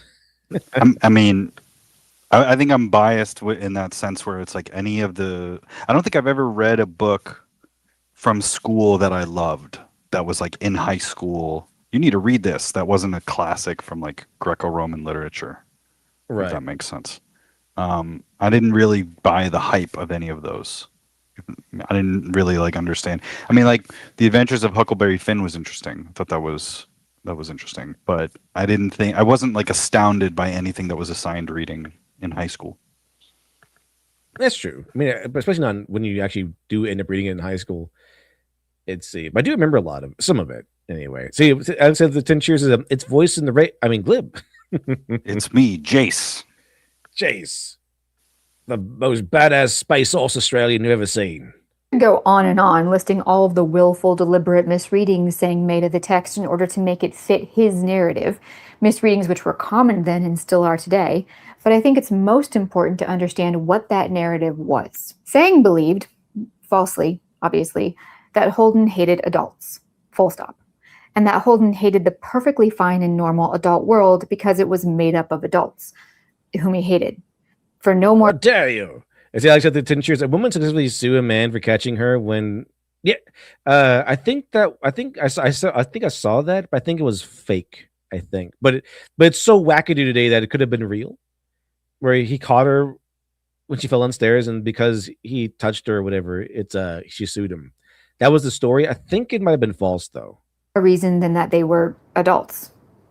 This, according to Sang, accounted for Holden's hatred of things like phoniness, over-sexualization, materialism, and so on. He only hated them because they were... And see, Gargate says, my school made us read To Kill a Mockingbird every year. It was retarded. I don't really need to read that once. But thing is, it's kind of funny knowing that, years and years later, we would find out about Ghost at a Watchman, which was the original story. of To Kill a Mockingbird. It was the one I think that she sent the Harper sent to the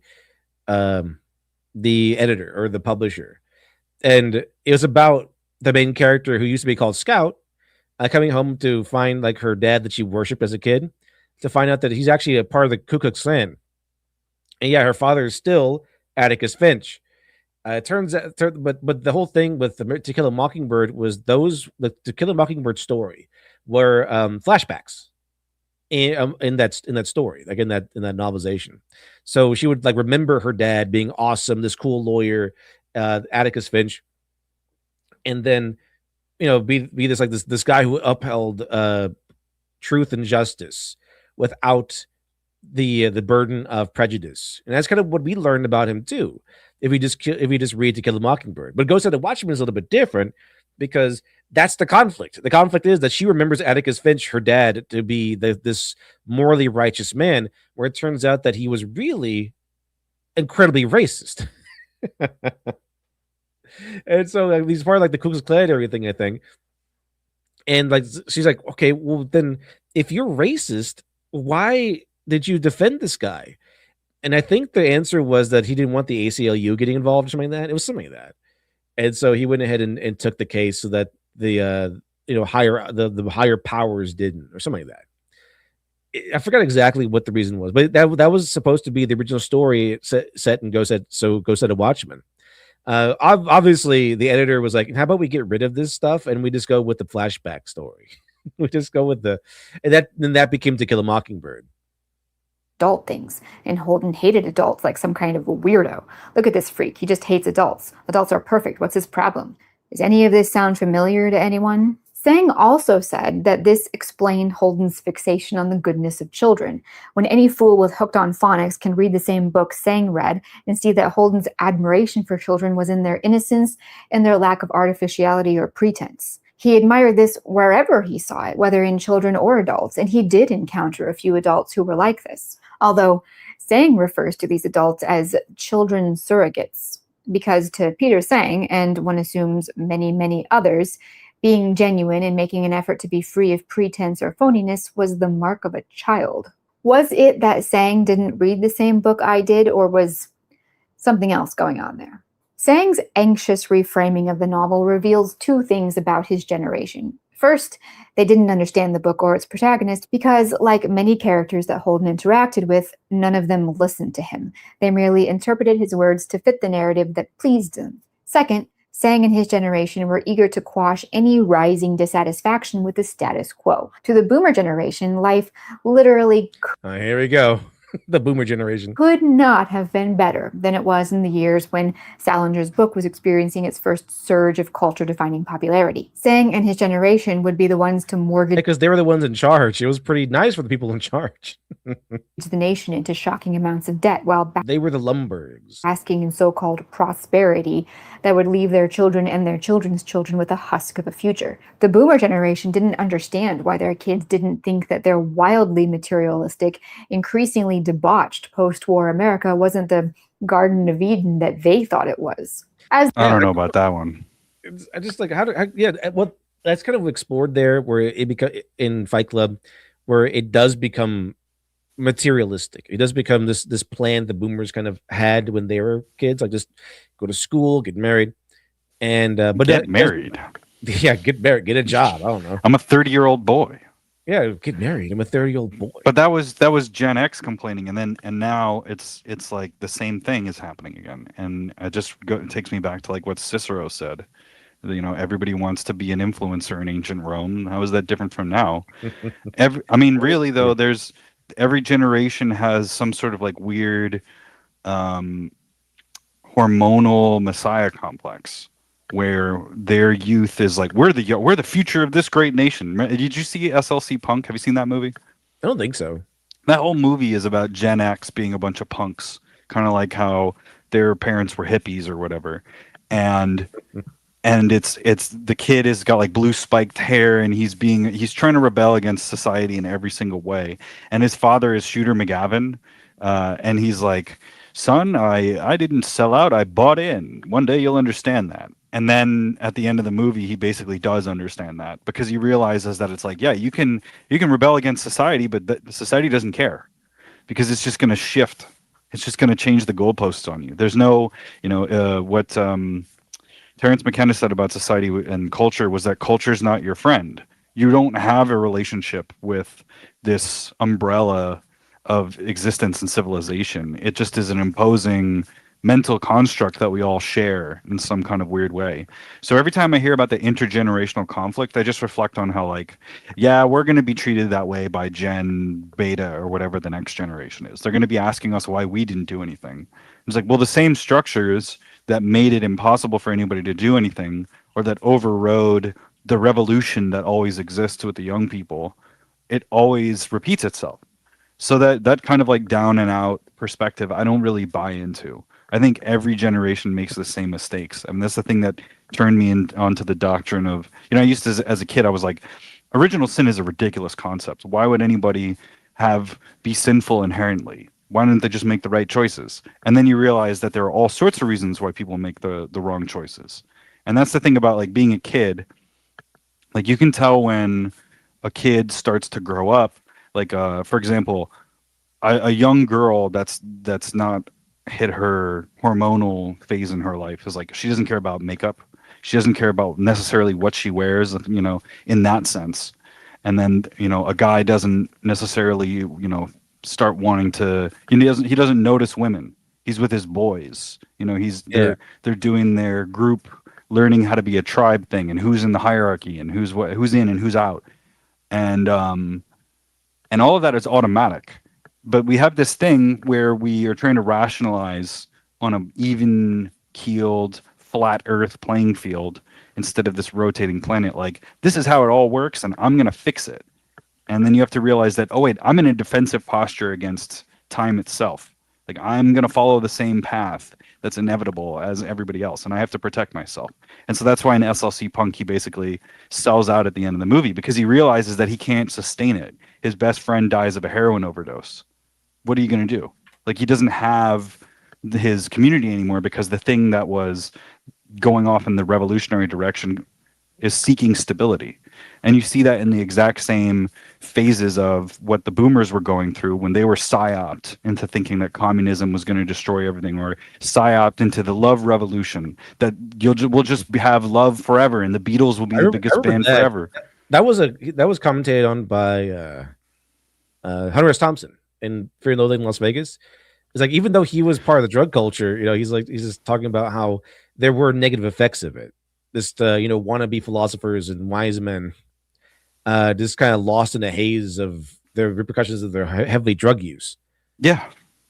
I mean, that's what that's about. I mean, it's the thing that I thought was funny is I went to the art museum the other day. I was looking at the art from the 1800s, 1400s, and that kind of stuff. And I got really up close, and I was looking at the oil painting, and I was thinking, wow, amazing how they figured out how this white paint here can be a reflection, and how it's on, it's dark to light with the oil paint medium. Then you go back further to like the 1400s, and it's tempera, and they don't have oil paints yet, but they're still doing this amazing work. But then you see how there's perspective missing, and that's the schooling of it.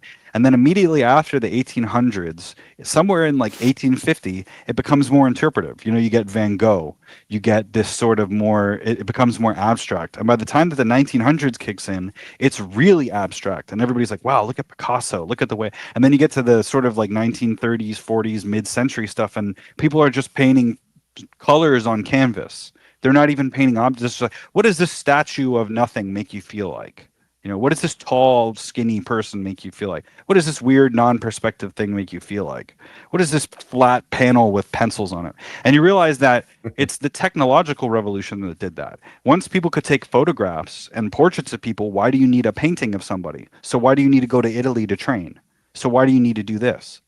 And that's, I think, something that keeps repeating itself over time. Like, you have these inventions of history, and as those things change things, each generation realizes that they're losing something. And so you get this sort of weird churning wheel of history where you think that it's going to be a certain way, but it always seems to default back to the same, the same saying of like, if you're what was it like? If you're not a Democrat or a revolutionary as a kid, you have no heart. If you're not a conservative as you're older, you're no brain. You have no because brain.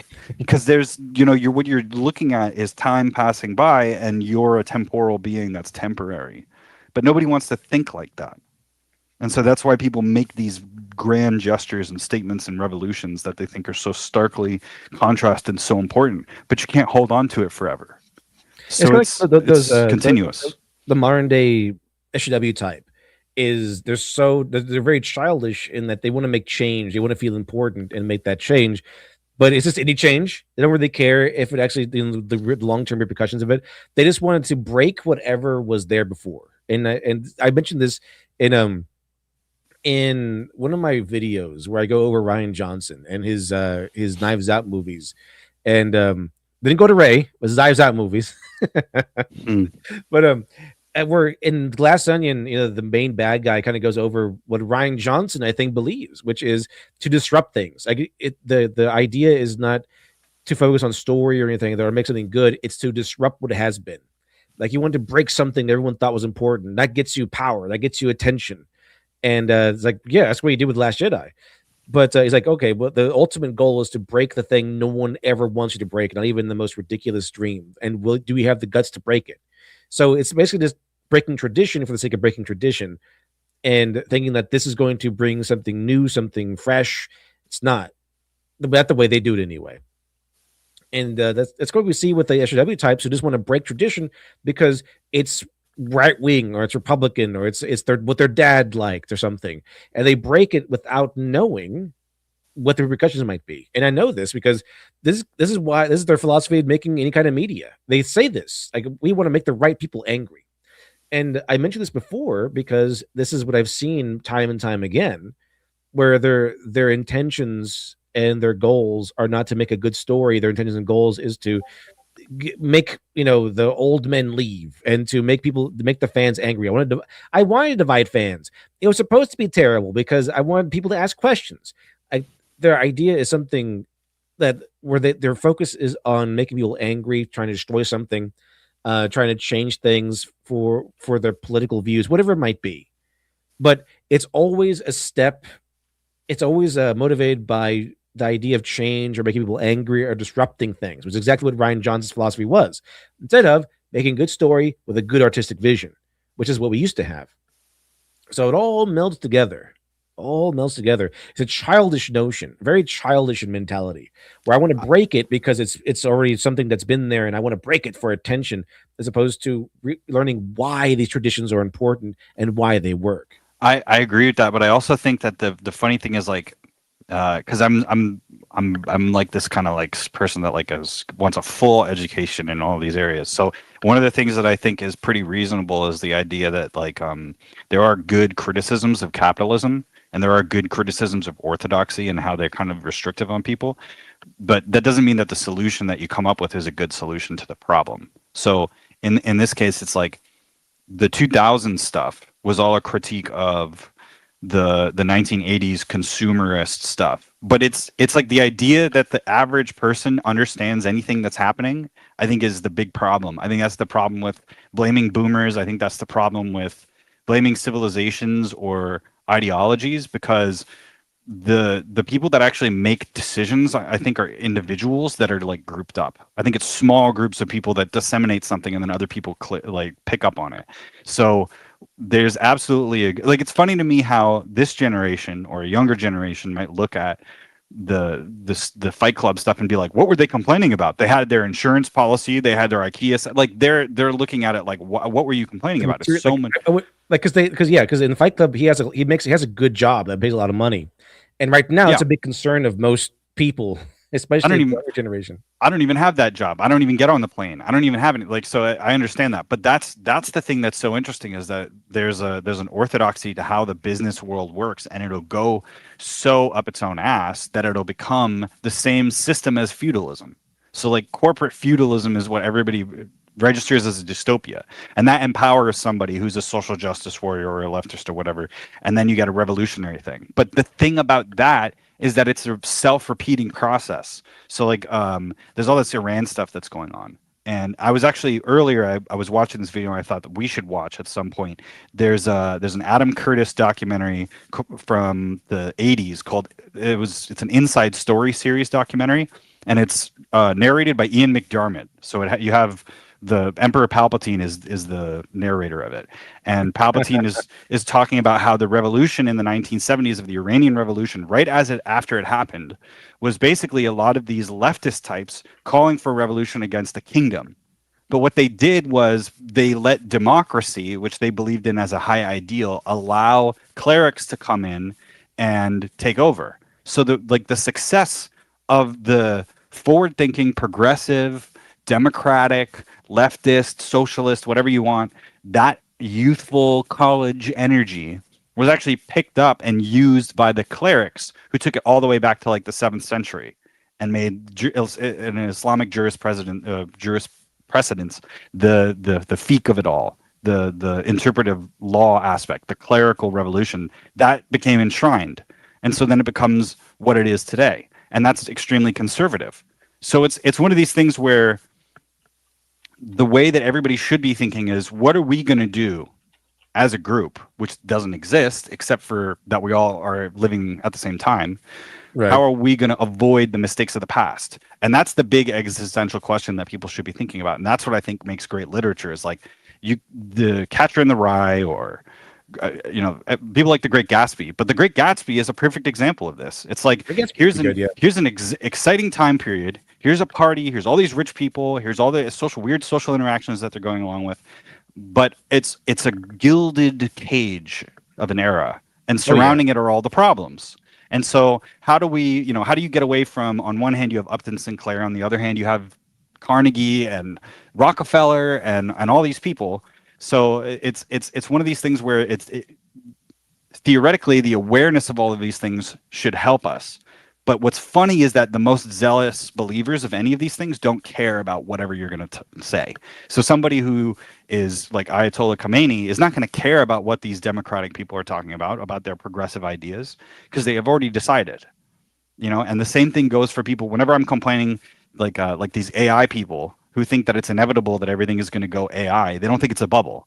And it's the same thing that we saw with the Web 1.0, Web 2.0 technology crash, or junk bonds in the 80s. People keep making the same mistakes, but we have new rationalizations. And so that's the interesting discourse in our history. And it's kind of like the writer and the reader are both trying to communicate something through time and through space to convey like an awareness of the present that always exists.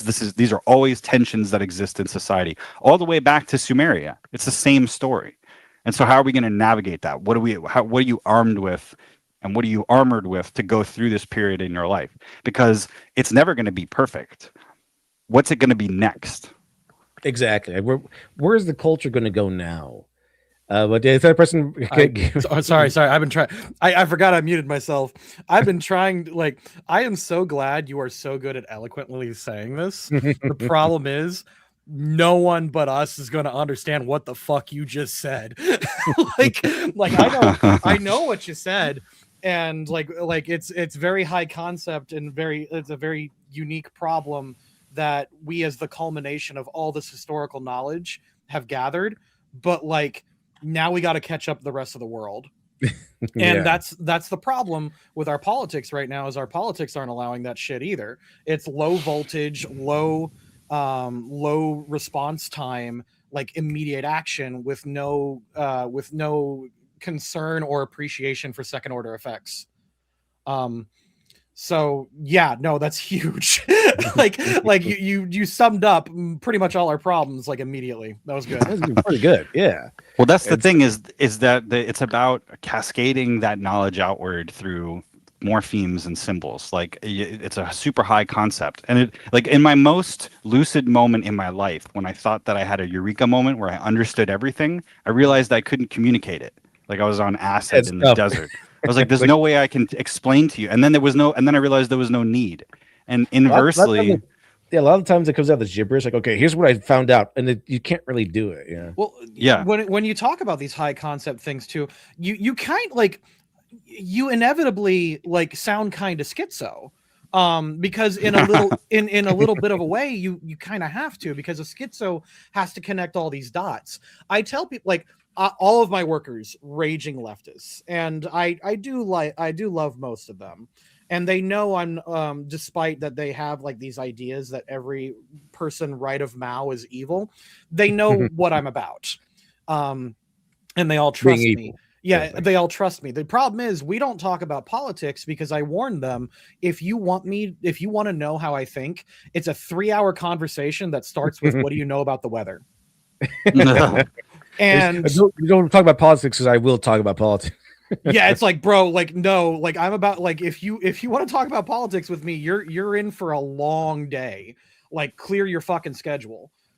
Because our problems stem back thousands of years, through thousands of different interactive histories, and like, you've got to pick and choose the important pieces to talk about within that moment, because you only get somebody in that conversation one time. So in the beginning, so when the world was being formed, Tyler President says, remember Maggie Mae Fish, that Fight Club is about toxic masculinity? It's about fighting.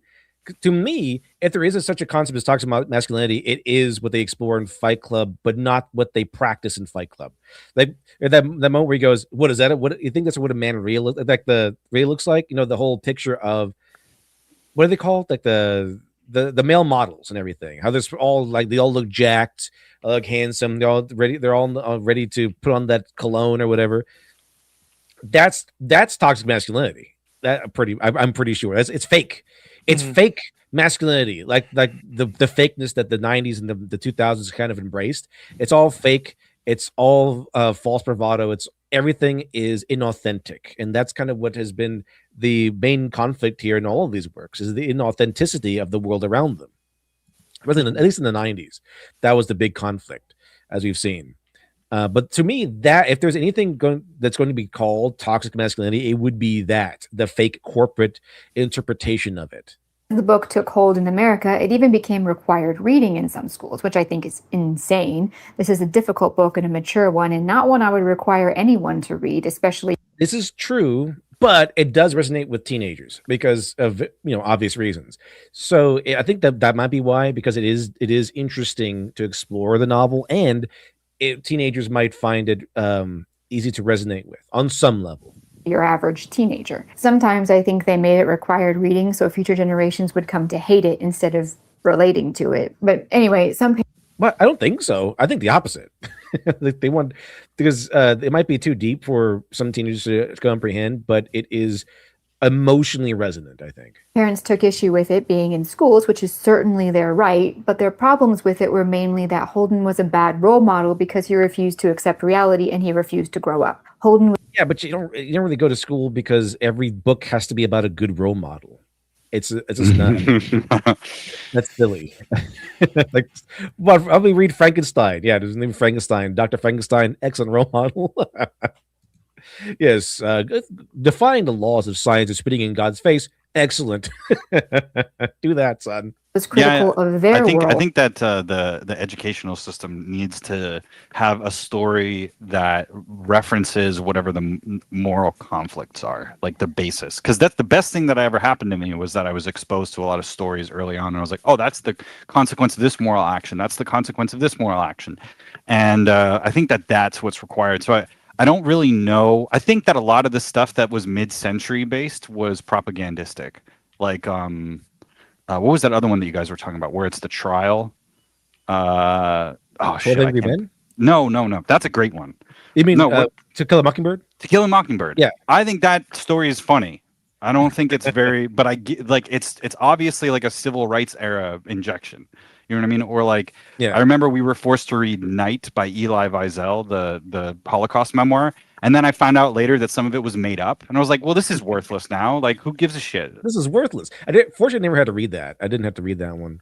I mean, it's just like, it is what it is. It's like, look at the consequences of this. But I think that we've strayed away from what's the best way to form a person in any time to what's the best stuff that we can inject into people now that'll shape their worldview. And I find that disgusting. I don't like that at all. Like people but that's what the function of the leftist fungus is that they're trying to inject, they're trying to shape, and that's why there's pride flags in classrooms. What does that have to do with anything? Nothing. It doesn't really have anything to do It with means ethics. the classroom has been conquered by this evil ideology.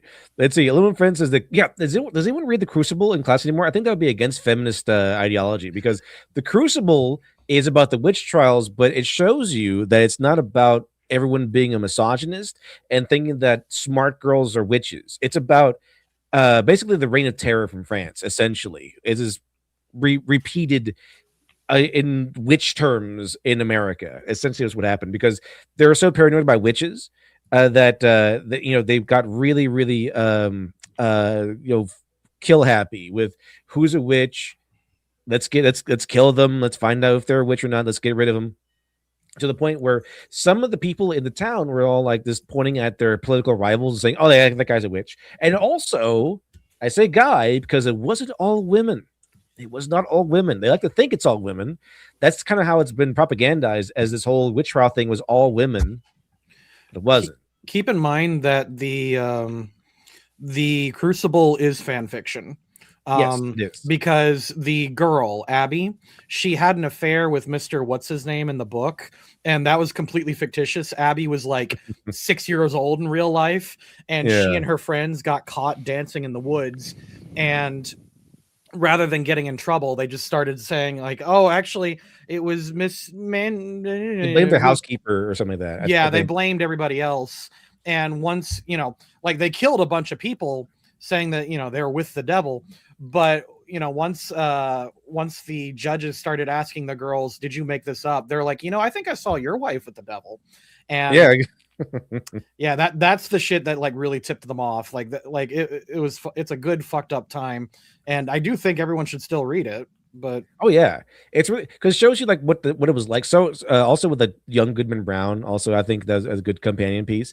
But the Crucible is really good because it shows you how things were back then. It's not necessarily truthful, like a historical document, but it's a really good play to show you how the witch trials kind of proceeded, and beyond the fluff of like, oh, it was about a bunch of crazy radical religious people, which it kind of was, but it dives more into the human psychology of it, where it's not just about religious fervor. It's about fear, the real feeling of fear. It's about lies. It's about people taking advantage of an opportunity to get rid of their rivals. So they weren't even necessarily afraid of witches. They're like, okay, well, that guy's a witch. Get rid of him. And we have that one moment where one of the best moments in the book, or the play, is where the guy, they're pressing that guy. They put slabs on him, heavy slabs, until he confesses, and he's like, more weight, because if he dies, then his family gets to keep his lands and stuff like that, because they could never prove that he was a witch. But if he confesses and then dies anyway, then his family's like, oh, your husband was a witch, your dad was a witch, and we're going to seize your lands and everything. So he died so that his family could keep things left behind, and that they could be spared of that stigma. So that's just one of the most interesting things in the book, in the play, is that moment. Well, because it was a real moment, and that did happen in real life too. That guy was a fucking king. Like, it's just more weight. Yeah, it's pretty good stuff. But he was a professional Karen even at the time, because he was. No, he was. That guy was a menace, and he was a problem. But the thing is, because he filed so many lawsuits that. He was one of the first people to actually start criticizing the witch trials, because he understood what kangaroo courtery it was. And he was a pretty good noticer, you could say, Stu. Yeah, he was. He's very the witch trials are a very interesting time. It's not nearly as black and white as our schools are now trying to push it as. And it wasn't just women, it was anyone could have been hit by that accusation. But they glamorize it as just women, so we can have that feminist misogyny thing. Now we have all these feminists saying they're witches and stuff, which is not true. As a fan of witches, actual witches, that is not true. The feminist rendition of it is just nonsense, absolute nonsense. Like I said, my grandma was a bruja, so good stuff. All of our grandmas are brujas, though. See, Alex. In fact, that's such a common thing. It is a trope in storytelling that all of our grandmas are brujas. So every time you see like an old Hispanic lady, she's going to be spiritually sensitive and spiritually aware, right? That's where it comes from. The nostalgia critic makes fun of this in Devil, that movie Devil, where it's not a woman, it's like a Hispanic dude, but like he's still spiritually sensitive. Usually it's women. Women are the ones that are spiritually sensitive, typically speaking. And usually it's the grandma who practices that stuff. But it's such a common thing that all of our grandmas are brujas that it is a writing trope now in America. The 10 Cheers in Fate series, Abigail Williams is possessed by Lovecraft's monster, Yog Sothoth. That's not true. That can't be true because I think it was like the housekeeper that they blamed it all on was from like an African country or something like that, and she practiced voodoo or something like that. I think. Let's see. And so he was bad. An article written in 1976 highlighted an idea that socially adjusted adults reading the book had begun to fixate on, that Holden was merely feeling alienated from society. In this type of story, alienation from society stories have existed for a long time. Stories like Steppenwolf by Hermann Hesse, The Metamorphosis by Kafka, a lot. Metamorphosis by not your Metamorphosis, Stu, but like the Frank Kafka. I knew that was coming. This is good. I also recommend Franz Kafka. The Metamorphosis as what I call the Franz Kafka opening, like pristine opening. I do copy that the way he opens the Metamorphosis. It's fantastic. It works really, really well. So we are talking your Metamorphosis, not my Metamorphosis, not yours. Okay. I just wanted to be sure. I just wanted to double check. I call it the Kafka opening because he opens cold open with like, hey, he's a bug now, and then he goes into like describing the room and the boring stuff, but he has your attention now. I call it the Kafka opening, and it's really good because he hooks you into something outrageous, and then he goes into the boring stuff to list all the to build out, to flesh out the world around him. Mm-hmm. But you're paying attention now because of the opening that he, the crazy opening. Usually that stuff is boring. I have a Kafka opening that I use for my sales pitches. Whenever I shill the waifu handbook, I go, by the way, what is it? I say Santa Claus is the god of humans, and he brought all the humans and elves to this magical world after a post-apocalypse event, which makes humans the sexy alien race that everyone wants to get with. I open with that, and they're like, all right, tell me more. All right, go on. It's a very entertaining time. I love being a traveling salesman. It's great. Selling is fun. As long as you're selling honestly and everything, it's a lot of fun. Oh, I do. Yeah, because I was a salesman too for a while, and it's like I prefer to be honest about it. But when you're honest about it, you're just telling them like, here's a good product. If you want to buy it. It's a lot of fun. Mm-hmm. Let's see. Kyle Vandergaard says, I love how LitDev had to clarify it wasn't the Metamorphosis stew in a lot. I was thinking. Listen, I've conditioned you all to think about that Metamorphosis, and I'm very proud of that. Not that Metamorphosis, the Franz Kafka one. It's actually heretical to call someone a witch during the Salem trials. The church asked to stop calling people witches. Yeah, because the Salem trials, I think, were conducted by people who were just outrageously fanatic, even for like they weren't typical Christians. Like they were fanatical, like really fanatical. In C chat, as Symbiote with a $20 super chat, as Symbiote has more than doubled today's super chat donations with this one. Because we're at 2 hours. This is our third super chat. I thought it was a good discussion. I thought it was like there's so much stuff she's going over. You would think there'd be more super chats, but thank you much, Symbiote, for the very generous donation here with $20 super chat. It says, Stu, you pulled the C.S. Lewis and brought Santa into all this. Oh yeah, because that's right. Father Christmas. Yeah, he was a big character in the Chronicles of Narnia. Narnia. No, I do. I treat Santa as my Christianity stand-in, and because I have only grown up Christian, obviously I am only allowed to commentate on Christian things, so I don't feel it's right for me to add other real life religions into my book. I'll just keep Christianity only. Makes sense.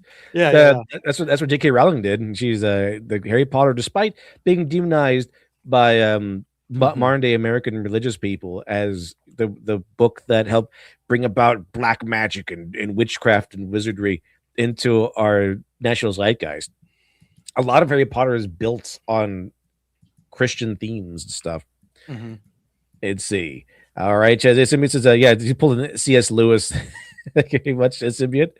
Symbiont being very generous because yesterday, Symbiont donated so much, is now the producer of today's episode and the ending of yesterday's episode.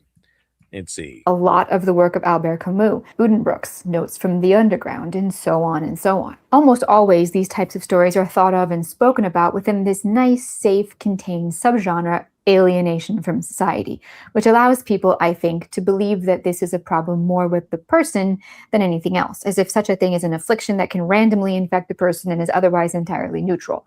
There is hardly ever any real discourse about the nature of the society from which the character feels alienated. And that's the most important element of any story of this type. That 1976 article was a psychology article that tied Holden Caulfield in so many weird psychological knots that all amounted to how he felt was just more or less his own problem and had nothing to do with the reality in which he was forced to live. Because, of course, the alternative is that something is wrong with the world. Can you pause for a second?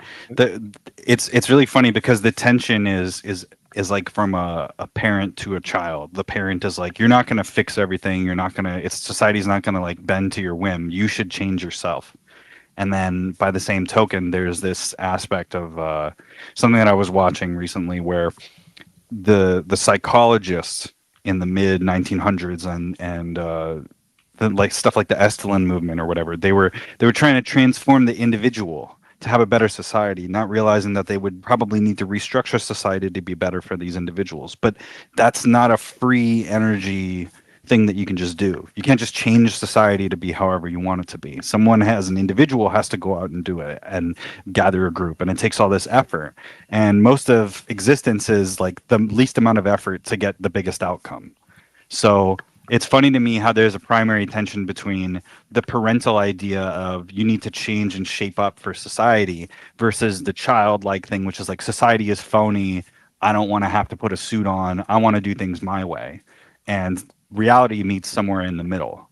So you can pathologize it any way that you want, but it's that kind of conclusiveness that doesn't really exist. It's sort of a perpetuity, not a momentary realization where, I'm going to fix it all in any direction.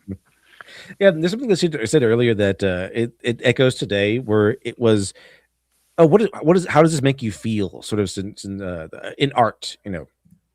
And it's kind of like, what feeling does this instill in you when you see XYZ painting or object or something, which is interesting to think of when you're an artist, as long as you do something with it. But that kind of evolved into modern art. You know, it's kind of like, I remember Benioff, or what I think it was mentioned that Benioff and the other guy that he worked with for Game of Thrones, they would be Weiss. Weiss, Benioff and Weiss. They would be like, how does, here's an emotion, like here's a thing, do it, how do you feel about that? Go with that instinct, go with your instincts, as opposed to thinking about it and connecting it to actual people, an actual like a reaction to something. It's kind of that's how you get the Daenerys face. Remember that one where she does like this weird smile? Like, I want you to put all of the emotions you're feeling into one facial expression. So that's how you get this weird smile that she gives them. But what you're supposed to do is supposed to think about the emotion and then explore why did you have that emotion? What does that say about you? What does it say about the piece? And then put that into your own art to express something that you find a valid feeling. Now, what you're not supposed to do is what happened with modern art. We're like, here's a fan. Here is a box fan. Enjoy. That was made by the artist, but it was made by the company. Right. And was just like a box fan because it was art because of the story behind the box fan, not because of the box fan itself. The guy that had it died of AIDS, and then the fan got put in a plexiglass thing and kept on as like his last dying breath. Like, it's the idea of transforming the art as a perceptual outward thing to being about what the artist is. Like, this is a thing of the artist. And then I remember reading something where the modern art students of the time period, it must have been like 2010s, 2000s, maybe something like that. And it was less about creating a piece of art and more about dressing it on yourself. Like, it's a prop, or it's a fashion. It's something that you put on yourself, and I am the art. It's like a self-centered thing.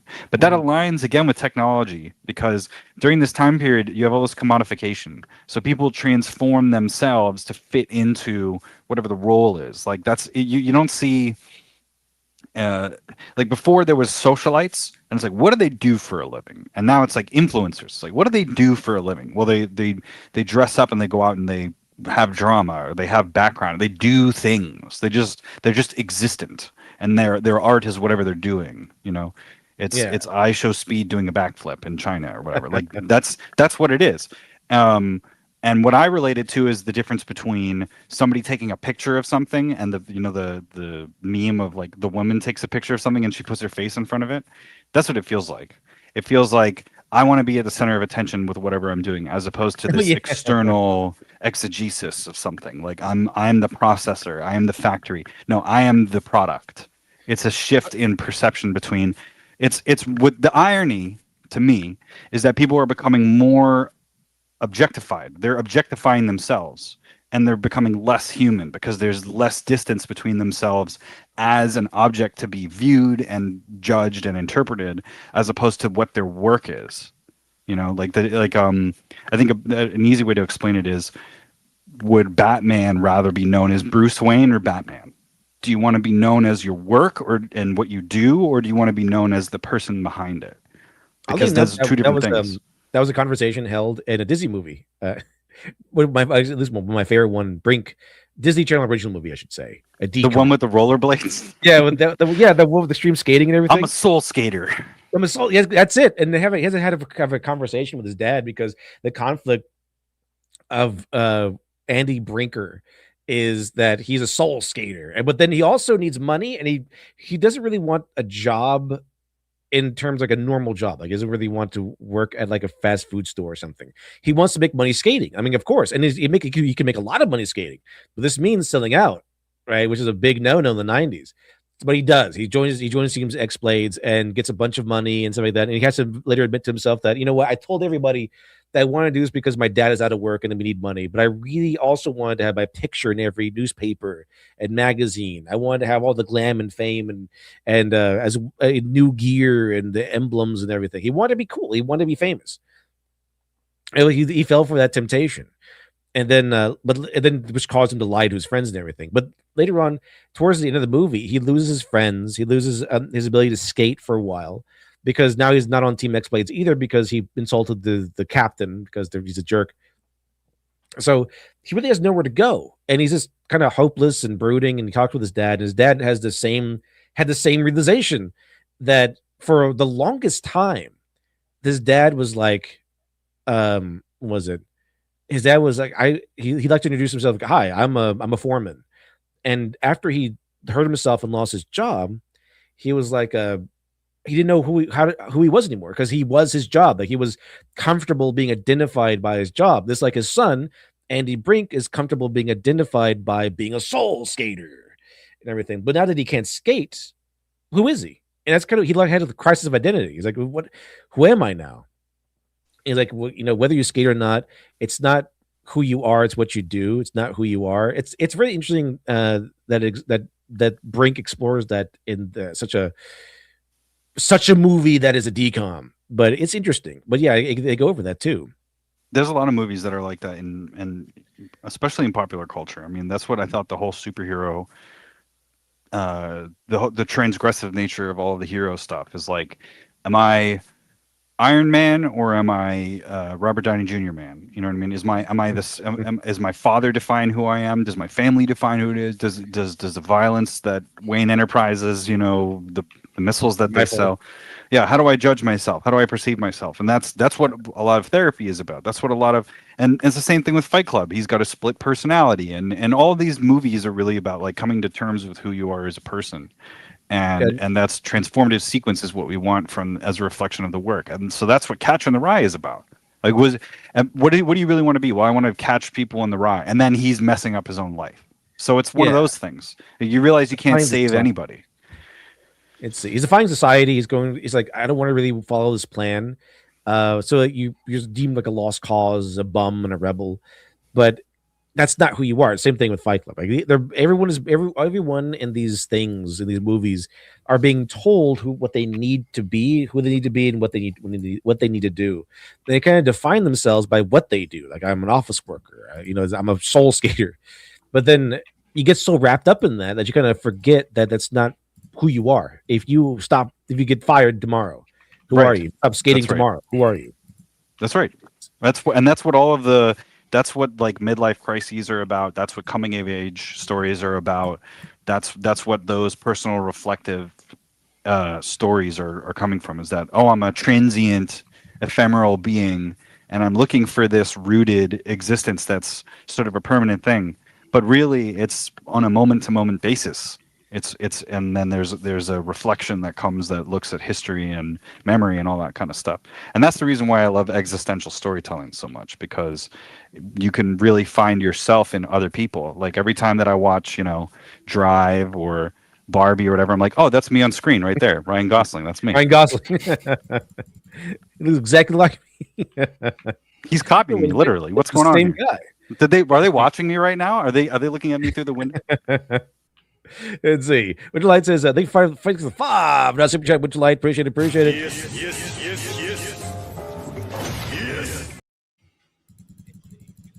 Society you feel alienated from, you start feeling like under dead.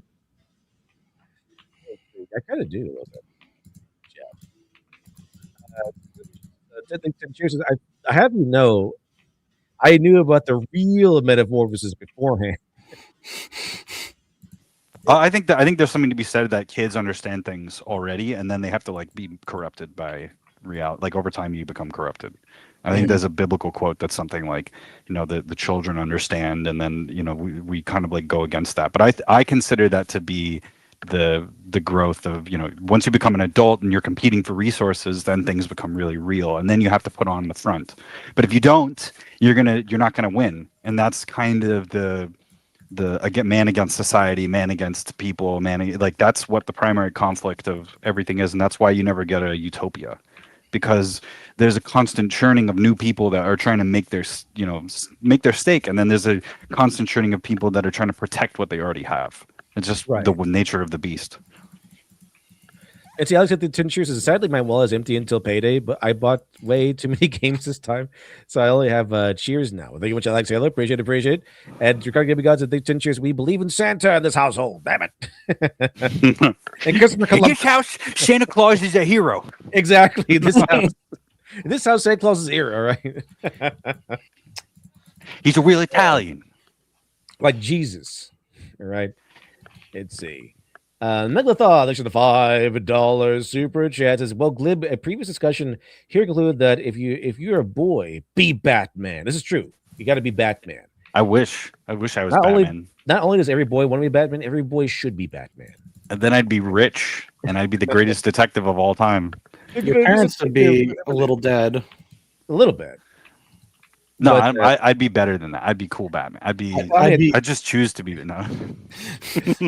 You just manifest your parents back, right? Look, at this point in time, that wouldn't really change much for me. I want to be like the hero of the story, but I don't want to pay any of the costs. Does that make sense? Oh yeah. Okay. I want all the good stuff without the bad stuff. Can we do that? I'd be like, I want to be Luke, but I don't want to lose Obi-Wan. Like, I'm too good for that, kind of. I said, I wouldn't lose Obi-Wan. I wouldn't have cried.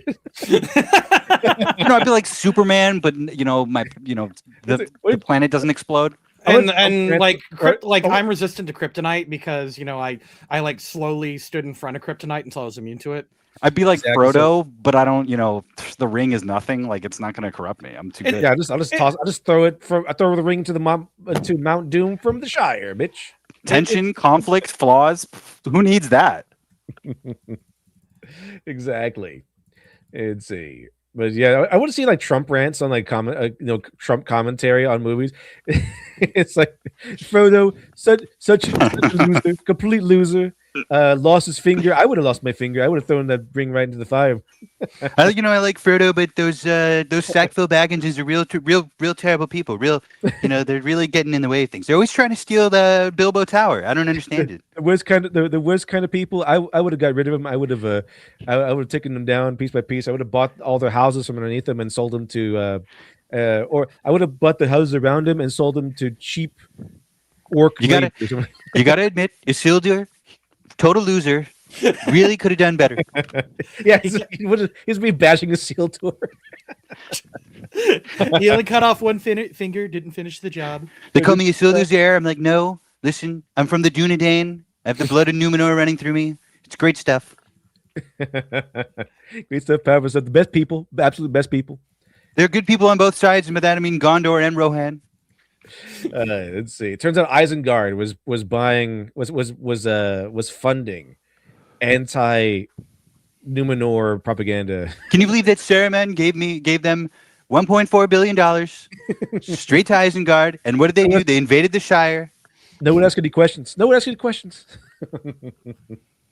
Let's see. I want to see Trump commentary. It'd be kind of funny. Let's see. Alex at the 10 cheers. There's a fun fact: the OP old school Yu-Gi-Oh card Metamorphosis has been completely unbanned to 3 copies allowed in your deck. What does that do? That one is kind of busted. I'm actually surprised because that one, like, you trade in your monster with a fusion monster from your fusion deck, and it's like that's kind of big. That's pretty powerful. Let's see. All right, make sure. It's funny because apparently Trump in 2012. I just looked it up because I realized I never heard him talk about movies. He said that his all-time favorite movie is Citizen Kane, which is hilarious. That's so good. That's pretty good. And then he likes Godfather and Goodfellas, which is even funnier too. Based. Yeah. Very based. Nice. Very based. I wouldn't let Sonny die. I wouldn't. He was a hothead. Pretty cool movie. I wouldn't let Sonny die though. I would have warned him. I would have stopped the Barzini. Was it Barzini? Barzini. I think Barzini got him. Yeah. Too, and that's a thought that cannot be tolerated. My guess is that many of you already have heard things here that sound familiar, things that sound like the very issues you personally have encountered in your lives. Holden's observations and the bizarre and strangely telling ways in which they were willfully misinterpreted are still immensely relevant today, and it would seem they grow more and more relevant with each passing generation. Any Zoomer today, and most of the rest of us too, have experienced an increasingly hopeless outlook, not just in terms of financial stability or job prospects, but in a world where 5-year-olds are getting addicted to adult content and most adults are also addicted to it to some degree, a world where parents never take responsibility for their children, where the state goes out of its way to make sure kids and then teenagers and then young adults all get smashed and hammered into the exact same worker drone, where even a really, really good job isn't going to allow you to afford a mortgage, where social media is the only real life most people come into contact with, where people can't even talk to each other anymore, much less get to know each other, where materialism is shoved down our throats as the ultimate cure, where the tiniest flicker of dissatisfaction is medicated into oblivion. Suffice to say, society doesn't look great.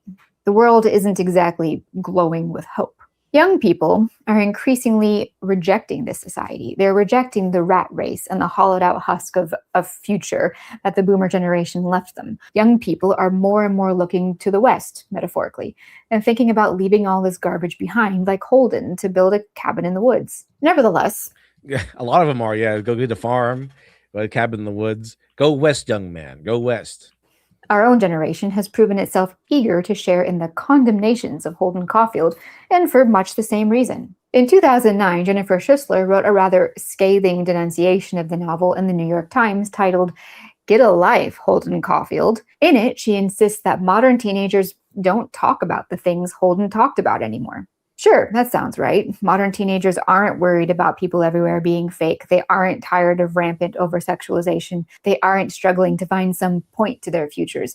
They aren't disgusted by materialism. They don't admire genuineness or integrity. They aren't rejecting the educational rat race.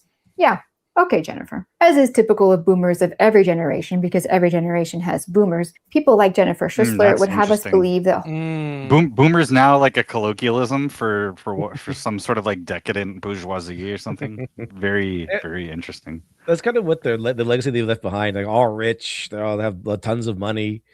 They don't, and the trope now or the meme now is that they would rather keep all their riches and then just give it away instead of giving it to the family. That's Yeah. It's so stupid because it's like the boomer is an extremely liberal concept in a lot of ways, because it's like here's a group of people that bought into this sort of post-war world peace framework where they were going to liberalize the entire world, and that was a youthful statement. And now the youth of this generation are more radicalized to the left or whatever because that didn't pan out. And it's like, where's the lesson? Everybody's missing the lesson. Everybody's missing the lesson that being naive results in catastrophe. Like, that's what it's about. But do you guys know of the philosopher Leo Strauss at all? I don't think so. A lot of neoconservatism and a lot of the fantasy crazy shit that the CIA got up to was based on Straussian philosophy, which is the idea like we need a grand narrative, but it doesn't have to necessarily be true, but the masses have to believe it, because that's kind of what binds society together. And then if you combine that with like what Kissinger was trying to do, or you combine that with the Harvard educated CIA boys that are, were in Scroll and Key, or in, the Skull and Crossbones or whatever, that were all just buddy getting drunk and doing rituals or whatever, like hazing each other out. They have a post-war mythology that the world was going to pan out a certain way, and when it doesn't, that's becomes like what happened? Did we mess up? Are we believing in the wrong things? And it brings me to the Dune concept, where like it's very difficult for somebody to become the opposite of what they were. You know what I mean? They would rather destroy themselves than admit that they were wrong, because then it's like, well, I was an idiot my entire life, or I was wrong my entire life. Maybe not even an idiot, but I think that a lot of the stuff that people believe idealistically as they get older should be stripped down to the realities and what do they believe while they're addressing that. So like liberal democracy did not, like Vietnam, for example, is the boomer mythos.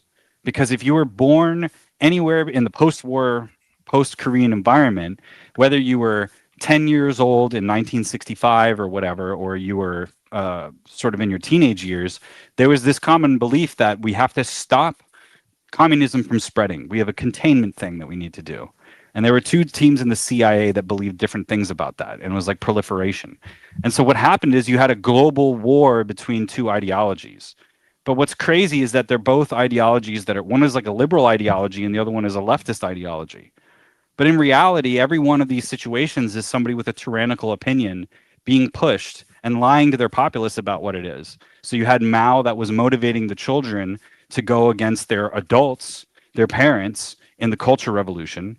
And when you had in America, it's like, go die in Vietnam for the older generation that was the World War II generation that's trying to cascade and pan out the post World War II environment and do that.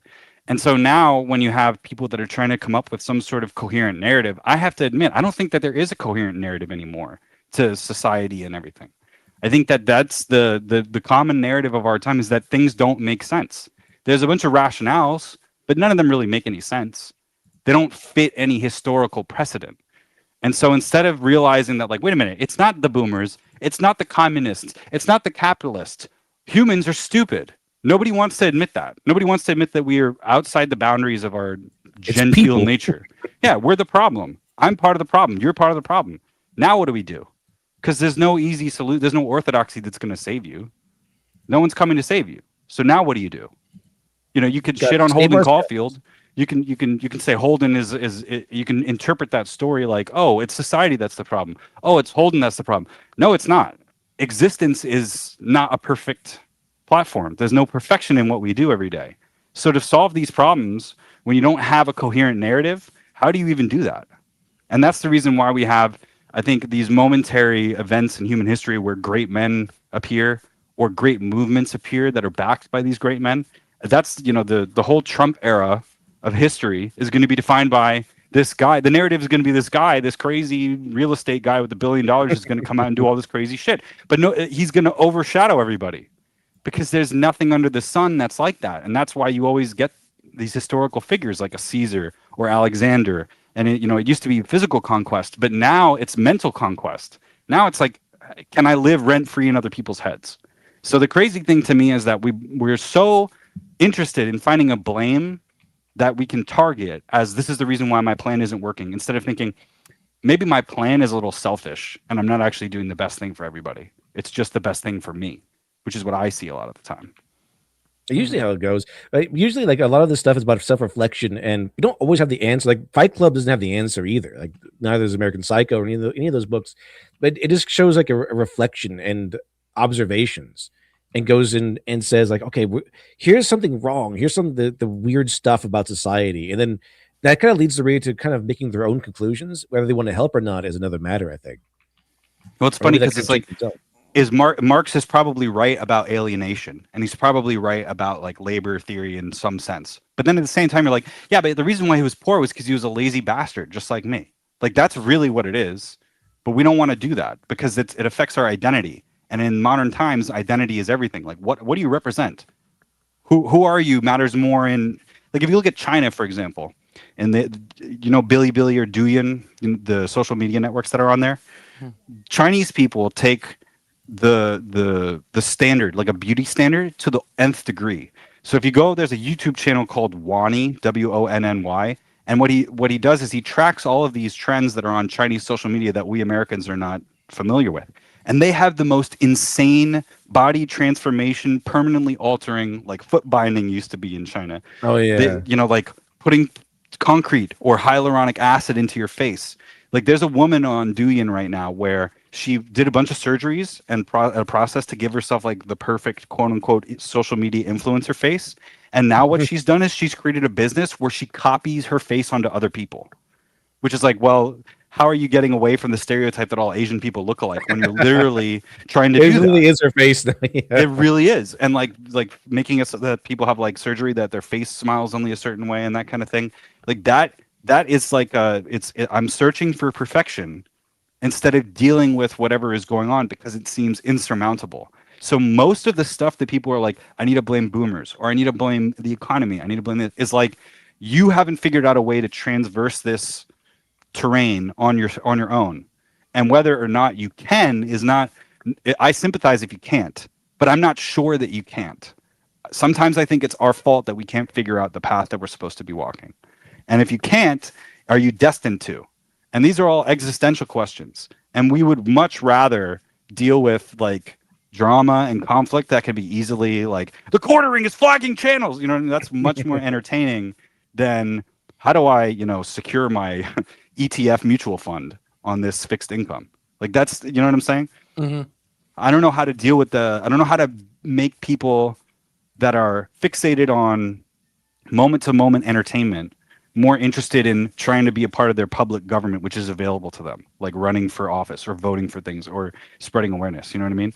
How is it, for example, if everything is already set and the boomers control all the money and blah, blah, like this construct that we put in our mind, how is all of that true?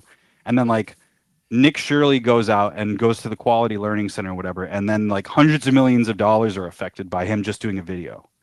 Like you can still do things. And it's surprising too. Yeah, he's taking down. I like the trend of like everyone calling him an idiot or like a liar, and then suddenly all these states are finding fraud everywhere and saying, "Oh, we did it. We found fraud. Look at us." Basically, this is going off of him and declaring victory over his discoveries. Yeah, I really want people to know that they're capable of way more than whatever they're doing. Like, but they don't even know that. A lot of people, and another Dune quote, it's like most people don't even know that they can learn, much less that they're, learning. You can do way more if you want to just set out and do it. And you'd be surprised by the response. So like all of these issues that are Zoomer issues, like going and talking to a girl and asking her out, like you can just do that. You can get rejected. There's consequences to everything that could happen. But the thing is that there's no reward without risk. Who dares wins. Yeah. So if you're willing to go out and do that, and you think that you have it figured out, and you're willing to take the L, then W's are in your path. You have to, but that's the thing. You have to be. You have to be willing to run into the wall and realize that it's not solid. Yeah, like in Harry Potter. Yeah. Let's see. Alexander Tinchir says Metamorphosis was a big card in GOAT format. You tribute a monster, then get a monster, get to summon any fusion monster of the same level. So people activate Scapegoat. Then turn the level 1 token into 1,000 eyes restrict. Oh, okay. Was that a stew thing? That was stew yeah. I played with oh god, what's it called? 1,000 eyes restrict. It was a good card. So It's pretty powerful. The Wonder Pegasus made it to fight Yugi. And see, Phoniness says that the narrative now is tear things down to build a new world. What's the new world? Don't ask about that. Just get it done. Exactly. Yeah, just that's why I'm saying it's childish, because they just focus on tearing down things because it's old, without any regard for what they're tearing down or what the consequences will be. It's kind of why I attribute it to Ryan Johnson's philosophy of storytelling, which is to tear down what has always been there, just because it's always been there. It's everyone wants a shot at the king, right? Everyone wants to take the shot at the king. Let's see. Alex cheers. Alex Alos is another fun fact. Billy, named from the Index and Railgun anime. It is. That was the name for Misaka. Biri. Biri. That's how you actually pronounce it. It's Biri. All right, chat. Very interesting stuff. I think we're gonna go ahead and go to stream memes. Especially because we're not really even remotely close to Pillarman. So we're gonna go to stream memes chat for a day, and then I think we have some pretty fun ones today. Let's see here. There we go. All right. But anyway, chat, let's just go ahead and go to stream memes with this. Let me see. This. Look at Stu creeping in the background back there. Classic Stu. Classics too. So about that. Did you see this super chat that has no? Did Vlad want to say something with that? Let's see. Whoa, Vlad the Shrike. This just a $50 super chat. There's kind of just no message attached to it. It's a $50 super chat. That's a very generous Vlad the Shrike. Appreciate it. Was there? If there is something that you wanted to say, and then we'll read it. Just send it. Tag me in. Just whoa, hey. Whoa, whoa, buddy. Whoa, hold on now. All right, yeah, I think we just got to take a minute. Aye. It's like second tier Pillarman now. They wish Vlad the Shrike for the $50 super chat. No messages, kind of walking by, laying on 50 and heading on out. They wish Vlad the Shrike. Appreciate them. Let me see here. Where's the right one? Where is the right one? Let me see here. Oh, here it is.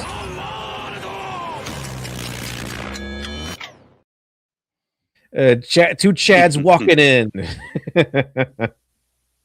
Hey, much Vlad the Shrike. Appreciate it. And let's see here. And then S Symbiote with the additional $50 super chat. And of course, will become the next producer of tomorrow's episode, I believe. On the next episode. Next episode of Morning Nonsense. Morning Nonsense Z. Here we go. Where is it? Is it? Here it is.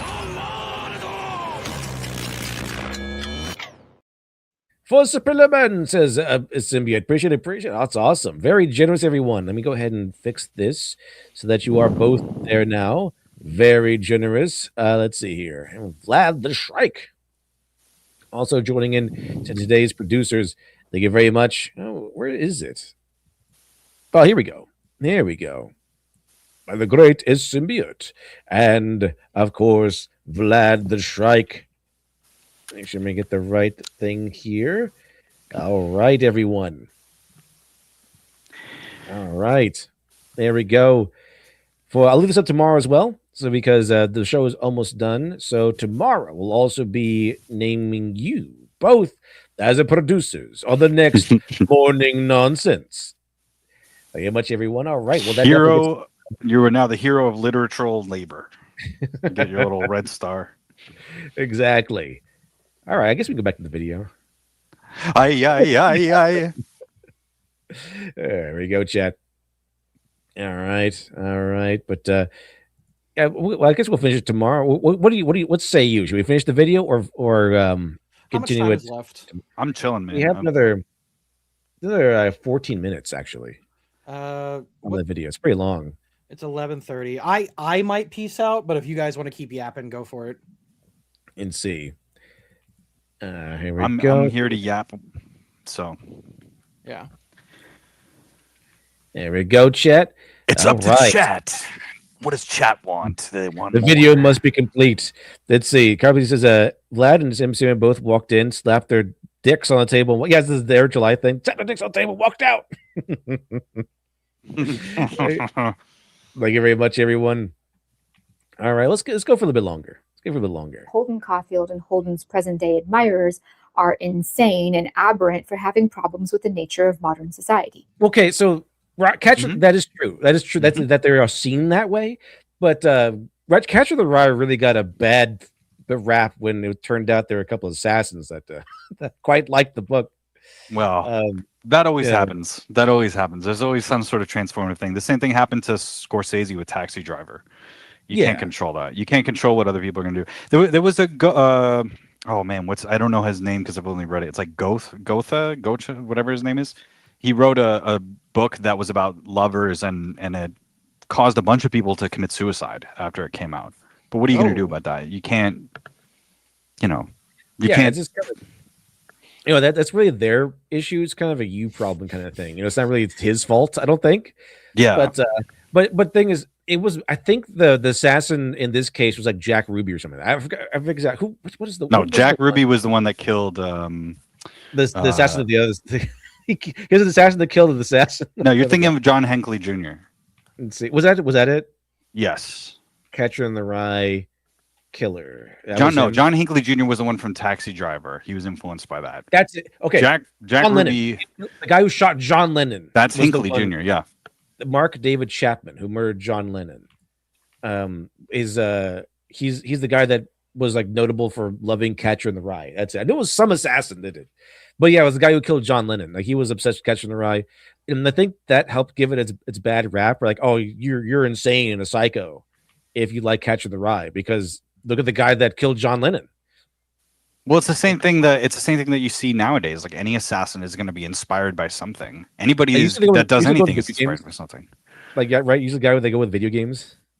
Yeah, I mean, but then there's an inverse of that too. Like if there's what serial killers blame their stuff on. I was exposed to pornography, and I was exposed to this. Everybody has an external blame for an internal choice, and that's what I was talking about earlier. It's like I go to therapy. I like therapy, but I don't like how it's all coming back to like your early childhood development made you this way. Like that's not necessarily true. I don't know if there's an intimate relationship between external stimuli and an internal mapping of the way that my brain works that could be a solid reason why I make this choice or that choice, as opposed, is it nature? Is it nurture? Well, if human beings have free choice and free will, then we need to own our choices that are like that, even if they're externally influenced. So you can blame something else for influencing you, but it's your fault if you did it. Well, that's kind of why I always go with that one episode of House where they kind of cover the guy on death row, and like people keep asking like, why are you saving this guy on death row? He's going to die anyway. Just let him die from this instead. And we find out that what's his name? Foreman. Foreman hates this guy because the guy is black, and see, I knew what you meant, but because Foreman is a black guy who got out of the ghetto and became a doctor, and he's looking at this guy who's a black guy from the ghetto and became a murderer, and so he hates him like with every fiber of his being. Until we find out that he had like this brain issue, which made him really violent, and they cured that. And then he goes like, okay, I'm going to advocate for him. He shouldn't be on death row. He had a medical problem. And House brings up this really interesting point where he's like, well, he's not the only one out there like that. I mean, there could be a lot of people with this sort of aggression, with this mental problem in their heads, and they didn't kill anybody. So you can't just blame everything on a medical issue. Sometimes despite the medical issue, it is still his choice to do this. Well, it's interesting. Something about that is also like where there have been times where people have been like, well, why is this person's behavior so aberrant when they were normal before? And it's like, oh, they had a tumor on one part of their brain. And you're like, oh, there are physical things that can happen. And so there's this weird intersection between the physical world that exists, how your brain interprets stuff, electrochemical exchanges, like there's biophysical stuff, and so there's a constant change and churning, and the science isn't settled either. So there has to be a desire in this to try and have autonomy of yourself. There has to be a desire to meet your true self, to be your true self, and to do things. And that, I thought, was what healthy personality was, or a healthy person was, as opposed to diffuse belief that I am the summation of all this external stimulus and I have no control over myself, which leads to chaos. And that's, I think there's a real sense of justice in like, what is the reason why you did this? Why did it happen? And what do you deserve? Because that is a human impulse. Nature doesn't necessarily have that same impulse. So there's something very interesting that's happening with people trying to create optimal systems, to be good people, to make the right choices. And then there's also all of this other stuff that can affect other people that are around you that could come around to try and shoot you for reading a book or whatever. You know what I'm saying?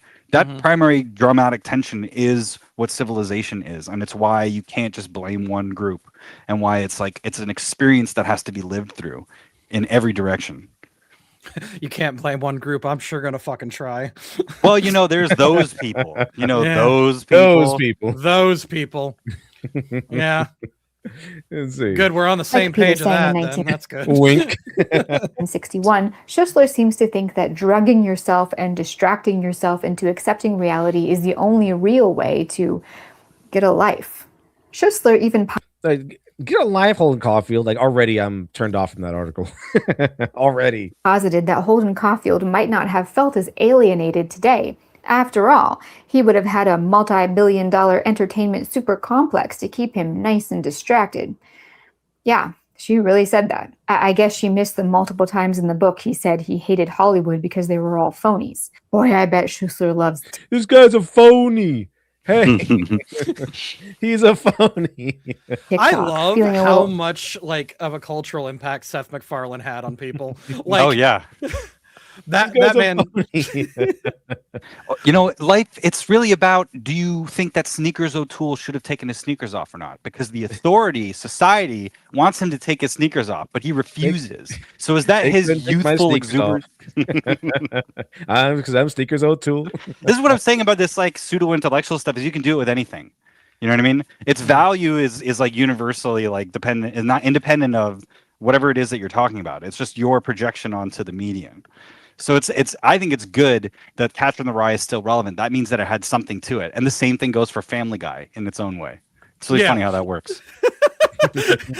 In this video essay, I will prove why Peter Griffin is an American hero. Like, That's right, Lois. And the greatest philosopher of our time. Why Quagmire was Certain- right about women. He's a Quagmire was right. rapist. about society's ills. Here you go, the latest iPhone loaded. Remember that someone did a troll like experiment a long time ago, like I think it's 2016 or something like that, where when the first time all the feminists were gushing over Islam and stuff, and then someone just put up the sign that said Islam was right about women. Yeah. And it caused a big uproar, but it kind of short circuited their brains because like it didn't say what Islam said about women; it just said it was right about them. And so Yeah. the feminists were trying like, well, you know, because they can't argue that unless they admit that Islam has some pretty interesting thoughts about women that are not necessarily feminist. Because one of the things that Are you saying that the religion of peace doesn't have a good view of women? Are you Are you seriously suggesting that? What is it? The handmaid. I want a poster up or whatever. I want one of those placards that says "Handmaiden's Tale was right about Islam." that'd be pretty funny.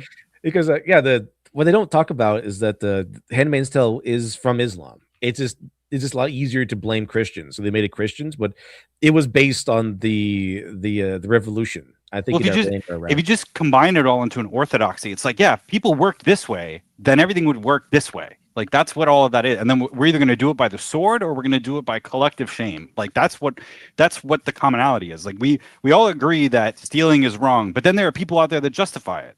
And then it's like, oh well, what about the conditions? You know, why was Aladdin stealing stuff? He had the apple. Why did he do that?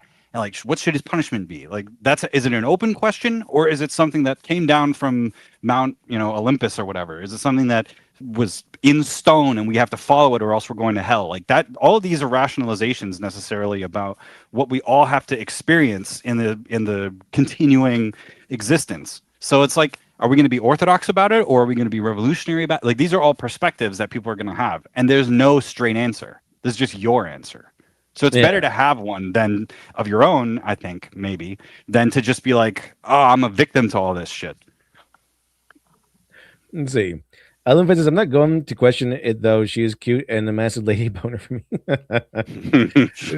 the best the world has to offer and brain rotting slop served up in infinite quantities in the palm of your hand. There, I fixed Holden Caulfield. Her essay includes a collection of testimonials from teachers who insist that their students think Holden. Speaking of masculinity, you know where the word testimony comes from? Testosterone. It comes from an ancient Roman practice where a guy, where if you testify in court, a guy would hold your testicles, just in case you lie. I got you by the balls.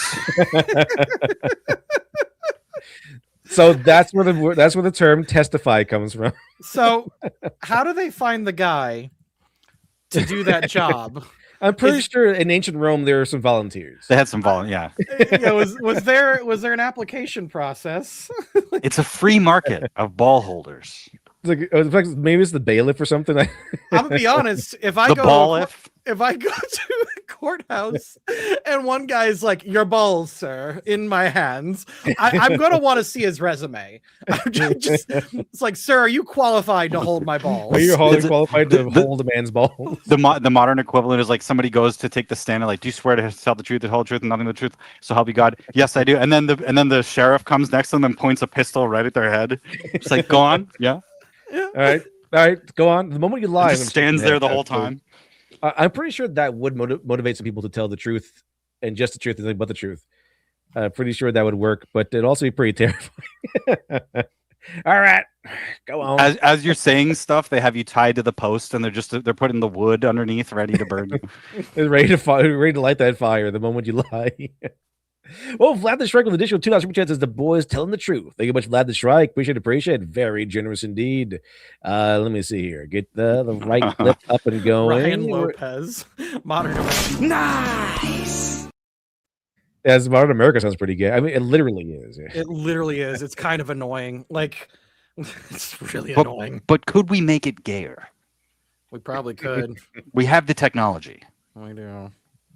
Let's see. One day it's going to be really funny because they're going to figure out. I think they're going to figure out a lot of these like eternal problems that we have through technology. So to be like, do you want to stop being gay? Will be an actual question. Like it won't. You know what I mean? They're going to figure out how to solve these problems and then not solve them. Yeah, and then they're intentionally going to not solve. Be like Deus Ex. Yeah, just not solve them. I like Deus Ex. You want some soy? I also like Cyberpunk 2077. What was it called? What the video game? That's a good game. 2077. A lot. I like the game a lot. I don't like it. I don't think it's a good game, but I did enjoy the experience. I like the atmosphere. It's huge. I like the battles. I like it. If it's kind of like Skyrim, where it's more like has a lot of side quests and everything, I was playing that game forever. It's pretty good stuff. I like it. I haven't played it in a couple of years because oddly enough, I like it so much, I didn't want it to end, so I just didn't do the ending. You could probably milk that on Twitch if you want. Maybe. I like it. I like Cyberpunk the game quite a bit. I have the RPG game, the tabletop game. Mm-hmm. I have that too. Cyberpunk Red. The old lore is good too. Like it's a sequel, which is funny. There's no video game to precede it, but it's an interesting universe. Pawn Smith makes it really hard for me to be racist. I'm not gonna lie. Just like Clarence Thomas, and you know. It's not like life isn't a race issue. Life is a map issue. Yeah. And that's a bigger conversation. But thank you for having me. I got to get going. All right, later, man. That sounds good. Thanks for joining us, Stu. But yeah, I think we should make a game where I DM Cyberpunk and we can have Glib and Stu and some other people play. Be pretty fun. I'll hang out and we can riff on some of the story ideas because it's a compendium of other Cyberpunk things. I mean, that's really what it is. It's a greatest hits of ideas that you get to kind of like go through. And even though it's kind of a mess in the same sense that Skyrim is, it has a lot of potential for immersive behavior and storytelling. A lot of cool stuff in there. It's fun. I like the music. It's my set. I also like that setting. I like Cyberpunk as just like a genre in general. And you should like it. You should play the Deus Ex prequel movies. I almost said the Deus Ex prequel games if you like it, because it's a much more coherent, like narrower vision. I have them. They're really good. Let me see. I think Human Revolution and Mankind Divided. I have both of those. Yeah. If you haven't, you absolutely need to, because I think Deus Ex 2000 is the greatest video game story of all time. I have Deus Ex Mankind Divided, The Fall, Human Revolution Director's Cut. The Fall is bullshit. The Fall was a mobile game for iOS that they ported. That doesn't matter. I tried playing it. It was dumb. Like you're some British guy or something. It was dumb. Yeah. No, I don't do couldn't play it. Human Revolution and Mankind Divided, because it's kind of like the remakes of the original, but before nanomachines. It's about mechanical stuff, but it's a really, really good. The idea is, if Cyberpunk is the GTA of it, this is more like the Max Payne of it. It's more focused, it's more specific, it's clearer, but it has all of the moral and ethical stuff that you'd probably like to diffuse into your subconscious and think about. Yeah, it's good stuff. So the first one I definitely played. Was it called Human Revolution? Yeah, that one was good. I like that one. That one was really. I played it twice. I think it's really good. Nice. I like it. I didn't play Mankind Divided yet, but I was meant to. It's incomplete, but it's more visually and gameplay wise. It's expanded on the first one. I really like that style of game, the ImSim, what my friend and I call Deus Honored, like the Dishonored games and the Deus Ex games. I love them. It's because good too. Yeah, I like consequences in storytelling. But what was unique about Dishonored I liked a lot was the fact you can choose not to kill the enemies, and you can save them instead. I thought that was pretty cool. You can do the same thing in the Deus Ex games, but there's not as much consequence as Dishonored. There's no like chaos mode, high chaos, low chaos. I think if you kill everyone, you go into like the dark version of the story. Yeah, but I like I still killed them, but I like knowing that I had a choice. I think it's worse. I think the consequences for all the characters in the original Dishonored games are way, way worse if you non-lethal them, because that's what the game is about. It's like if you can kill them, but then you can dishonor them if you do the non-lethal thing, and it kills their memory. It kills their legacy, which I think is awesome. It's pretty interesting. The Dishonored games are pretty interesting. I'm not sure if it was a good thing to kind of abandon it or not, but Megathotic 2 says, I will now add the Max Payne of it to my life. Well, it's funny because it's like if you look at Rockstar Games, they had the wide open, expansive stuff that was made by Rockstar North, but Remedy was interested in making linear, more directed experiences. But in 2001, these two things were the most incredible things in the world to me. There was nothing else that was like it. There was nothing that was as dark and brooding and narrow-minded as the Max Payne stuff. I thought that Max Payne 1, when it came out, you were like, oh my god, the graphics are amazing. And when GTA 3 came out, you're like, oh my god, the biggest map I've ever played with a coherent playing space. So there's that range of things that happen. You could say the same thing about like Half-Life, compared to games that are like the Mercenaries game. Do you remember that one? Where it's North Korea. That was kind of fun. I played that one for a little bit. It kind of got boring after a while, but the beginning was fun. The idea that you can have a game that's a giant open world and you earn points for destroy anything. It's you know what it is? It's Helldivers Solo before Helldivers 2 came out. That's true. That's what it is. But yeah, I think Mercenaries was revolutionary when it came out because it was like you could destroy any building and stuff, or almost any building. Exactly. Yeah, it was pretty fun. Let's see. In 2001, I heard of Max Payne. No. It's one of those things that it's like modern literature. Everybody should play that. Yeah, exactly. Max Payne is pretty good. I do recommend it because it's not just a dumb shooter. It embraces how silly it is. Like it knows how silly it kind of is. And like if you look at I played the original Max Payne on PS2, I think, or something like that. Yeah. And if you look at his face, he's doing this like douchebag smirk the entire time. Which is the lead of Remedy Studios. That's his face.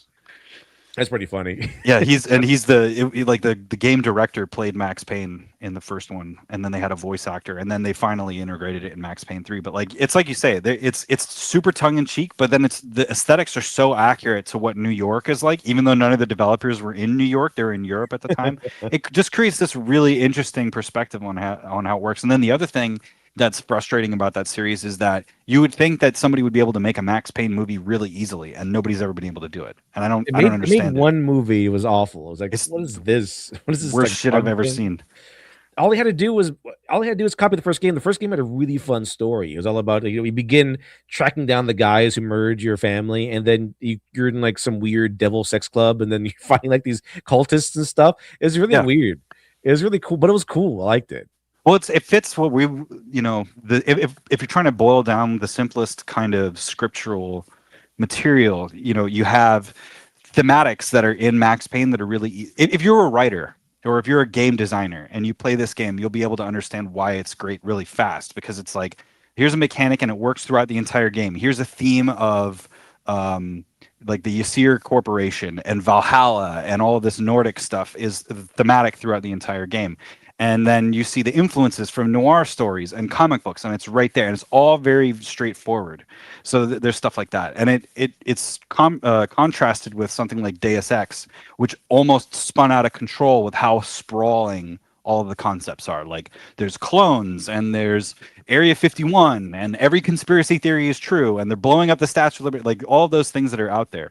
So I think that it's really important to have it's important to eat a diet of eggs just as much as it is to have cuisine. You know what I mean? Truffles and all of that stuff. You need to be able to understand the nutritional value of something. Variety of things. It's even good to experience like bad cuisine, so you know what to compare it to. It's what Alan Moore said about books. You read even bad books, because then you can say, wow, I could do better than this. Let's see here. Is lame. I'm sure they do. A surprising number of people every generation are just like Sang and Schussler and several teenage characters in the book. They have no idea what Holden's issues were. They don't understand what it was that he hated so much about society. Funnily enough, I bet all of those teachers do have students who relate to Holden, despite the fact that they claimed they don't. Not that any of those teachers would have listened to them or paid attention to them, and probably would have pretended they weren't there. After all, those are the problem children who probably just need a higher dose of slop and SSRI. They just medicate every child up to now, for any reason whatsoever. Yeah. What do you think my history was in that context? But again, it's like one of those things where if you're a problem child, you have to find your own solution. The final. Really? No, I'm just kidding. Maybe not the final solution, but a solution. No, there is no final anything. Yeah, that's true. These days, teenagers seem more interested in getting into Harvard than in flunking out of Pensy Prep. Young people, that's every generation wants to do. It's the Batman thing again. It's like, to be Batman, the sacrifice is on one hand, but on the other hand, it's like, I'm rich and I'm a genius, and everybody wants to be that. Beautiful, smart, handsome, whatever. Like the popular. Like every kid wants that, but not everybody it's not equal. You have to find who you are. That's kind of why everyone wants to be like an influencer, because it's an easy trek to fame. You don't really need a college degree or anything. You seem to be popular. I just don't like it when intelligent people fall for the trap of realizing that there's value in stuff that they personally don't believe in or whatever. Like, don't be like that. Be more curious, please. Exactly. I thought this fight chats is this is why I explore anime and other stories from around the world, because there's value there. Even if like some people from older generations like, oh, anime, that's dumb, or you still watch cartoons as an adult, yeah, because these are things that might have value, whether they're good or bad. It's important if you're going to storytelling or trying to explore human psychology or culture. It is good to explore these things, even if you're an adult watching cartoons, or you're an adult watching a Disney movie or something like that, a modern day Disney movie. It's good to explore what these things do, how they act, what they put in them, how they construct a story, things like that. So anime also has its value. Even the slop has its value. Let's see. Nigga thought this Fight Out Chat says the most harem book are more the GTA of it. How big can the harem be?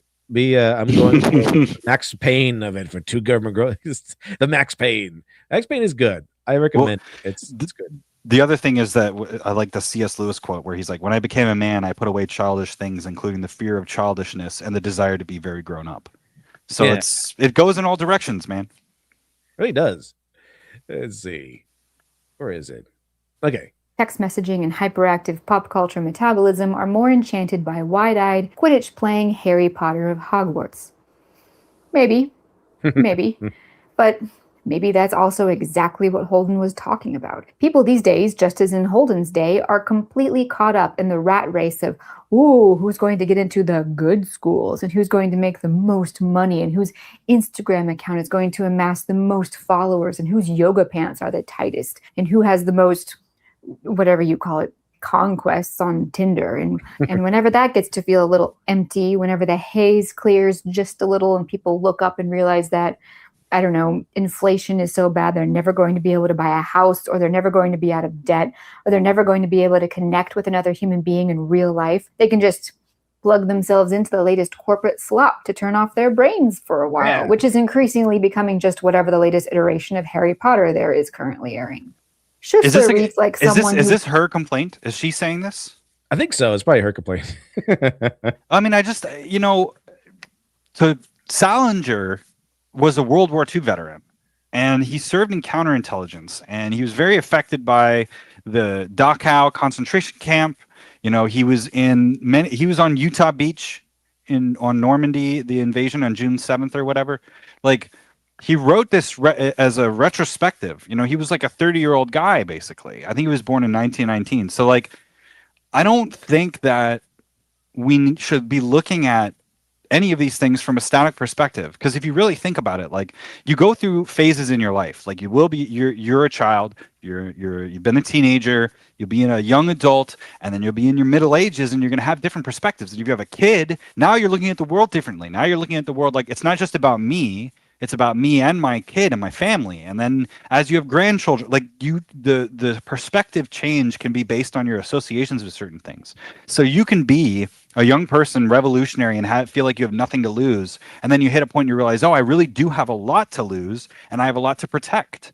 So the Catcher in the Rye, I mean, how much of that is the parental aspect, the father aspect of Holden's character, but he's also a rebellious child. So there's a projection aspect. And then when you think about it from a writer's perspective, he's an adult man who's been through hell, seen all of these terrible things happen, and he's trying to look for the innocent.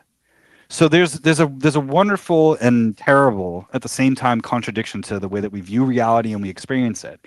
And you should be there for it. But having this fixity is not really, I don't think, going to be the solution. Like, it's not, if you think that there's something wrong with a bunch of teenagers trying to figure out what yoga pants makes their ass look good, you're wrong, because they're doing that for a good reason. You may not agree with that. You may think it's stupid, but I remember being a teenager, and I remember what that meant. It's, I'm trying to find a girlfriend, you know what I mean? Or for them, it's, I'm trying to find a boyfriend. Like, I'm lonely. That's a feeling I have. There's time is running out on how old, like, all of these things are true.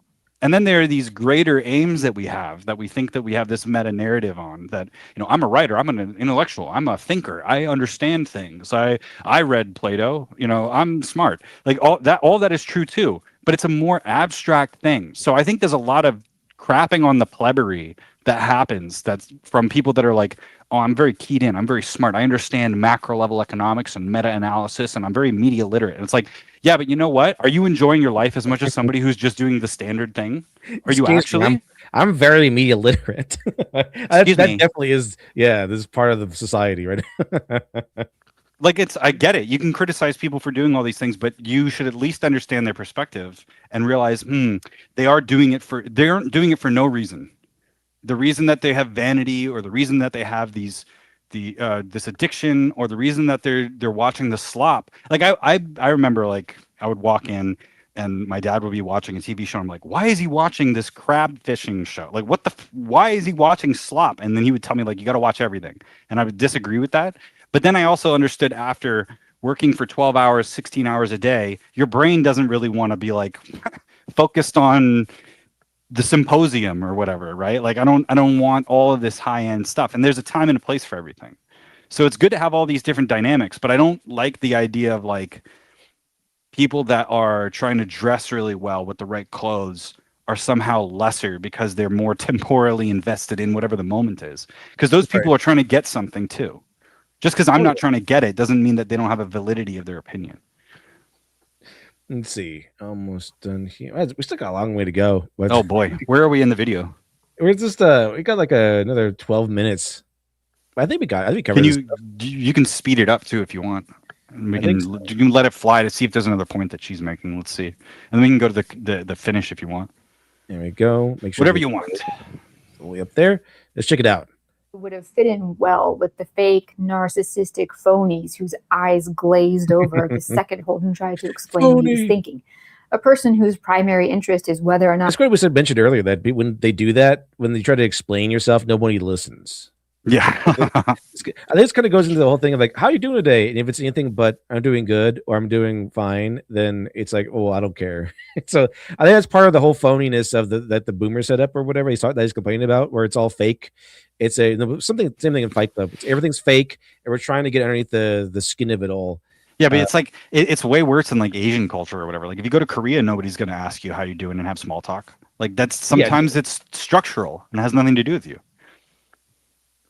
Yeah, it makes sense. It makes sense because that's kind of what Holden Caulfield's complaining about, though. Is like the phoniness of society and how everything must main. You know what the Joker did this too. Like they must maintain the plan. You know, it has to uphold the plan. Right. If we deviate from the plan, everyone loses their minds. And so when you kind of want to talk about the real issues, no one cares. Like people are like, no, I don't want. You're a weirdo. I don't want to talk about this. That's for us weirdos to do.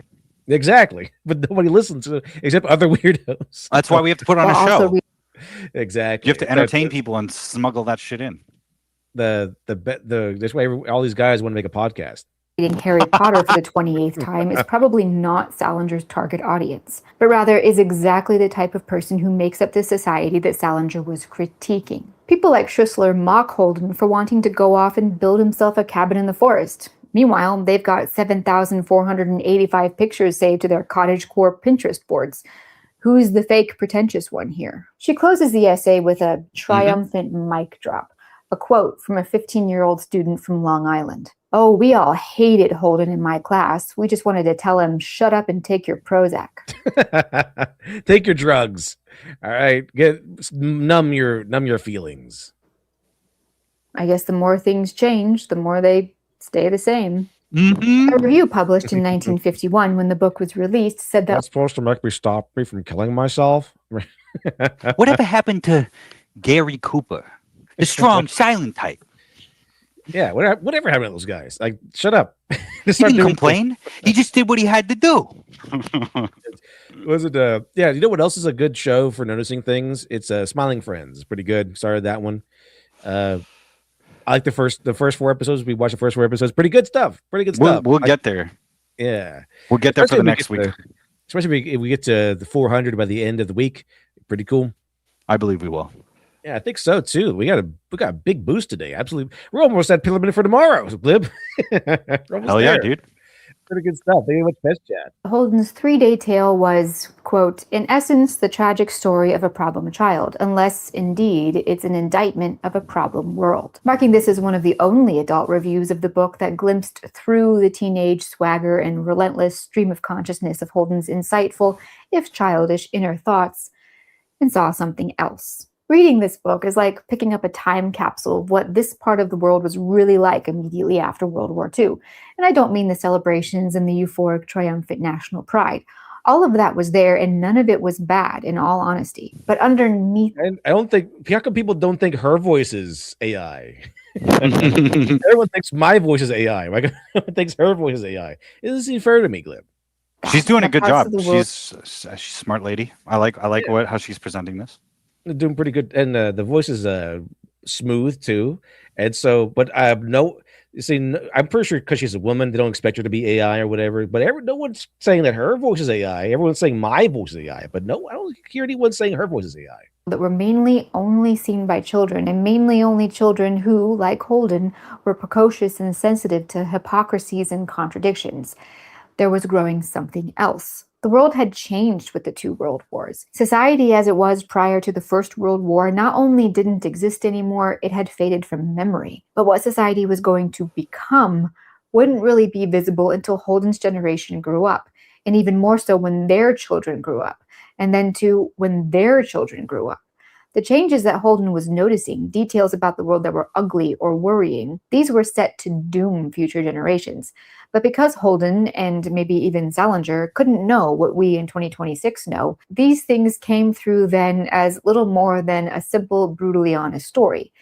But to us now, it's almost too chilling to read. Just as some more examples of these observations, the book is filled to overflowing with people who might talk to each other more than we do now, but it doesn't really matter because they don't listen to each other, making it basically the exact same as current year. There are people who only care about how they're seen or what image they're presenting to the world and whether or not they're admired or desired. Holden calls this behavior, of course, phony and despises it. But when people sacrifice their own ideals or their own principles in the name of this phony desire to be seen a certain way, it actually depresses him. People don't listen to my voice is too good, Clip. It's way too buttery smooth. I can tell the difference when you're reading something and when you're just talking, obviously. Yeah, absolutely. Oh, he's shifting into literature mode. There we go. And then he started talking like this. Pillarman and Smiling Friends, an anime stream tomorrow. It's weird. We need like the voice of the evil dark side commander or whatever is just literature devil on the mic, and it's like being broadcast across the entire world as the aliens are taking over. Exactly. Submit to your masters. Submit to the master. I for one. to each other. People don't connect. Sure, social media turned this problem up to 11, but it didn't create it. In one scene, when he tried to tell a girl he was with the troubling observations he'd made about the world, she repeatedly told him to stop shouting, despite the fact that he wasn't shouting, which indicated that she didn't want to hear it. Telling him to stop shouting was her way of telling him to shut up. He was saying things that were making her really uncomfortable because they were pulling back the veil of the world in which she had grown complacent and comfortable in. Take your Prozac. Take your drugs. Her phoniness and her misery, and he needed to shut up. This pattern was repeated throughout the book. In the world of post-war America, a person's outward appearance, a person's social status was all anyone had. Culture and community were dying. Family was less and less important. Your bond with your spouse was less and less important. Your devotion to your children was less and less important.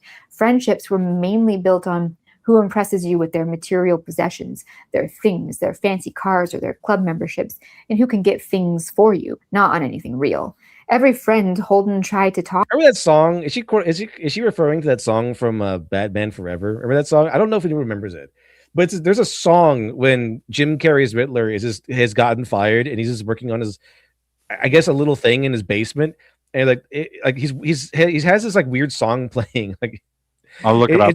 It's like a school shooter song. It's like, I don't know. It's like, if you don't like the boss of the job, that it's funny. In your dreams, you can buy fancy cars or live on Mars and have it your way. If you don't like your boss at your job, in your dreams, you can blow his head off. That's the song. It's the lyrics I remember. It's might say that. Like, you can buy a fancy car. You can do all the material things, and you can kill your boss. Flaming Lips, Bad Days. I think that's it. Yeah, I think he was listening to this weird song, but it wasn't like a big song that was like, overlaid on the movie. It was just in the background. This is the perfect song for like Jim Carrey's Riddler to be listening to. I watched through all the Batman movies again, and I just couldn't believe how bad Schumacher was with his Batman movies. It's so bad.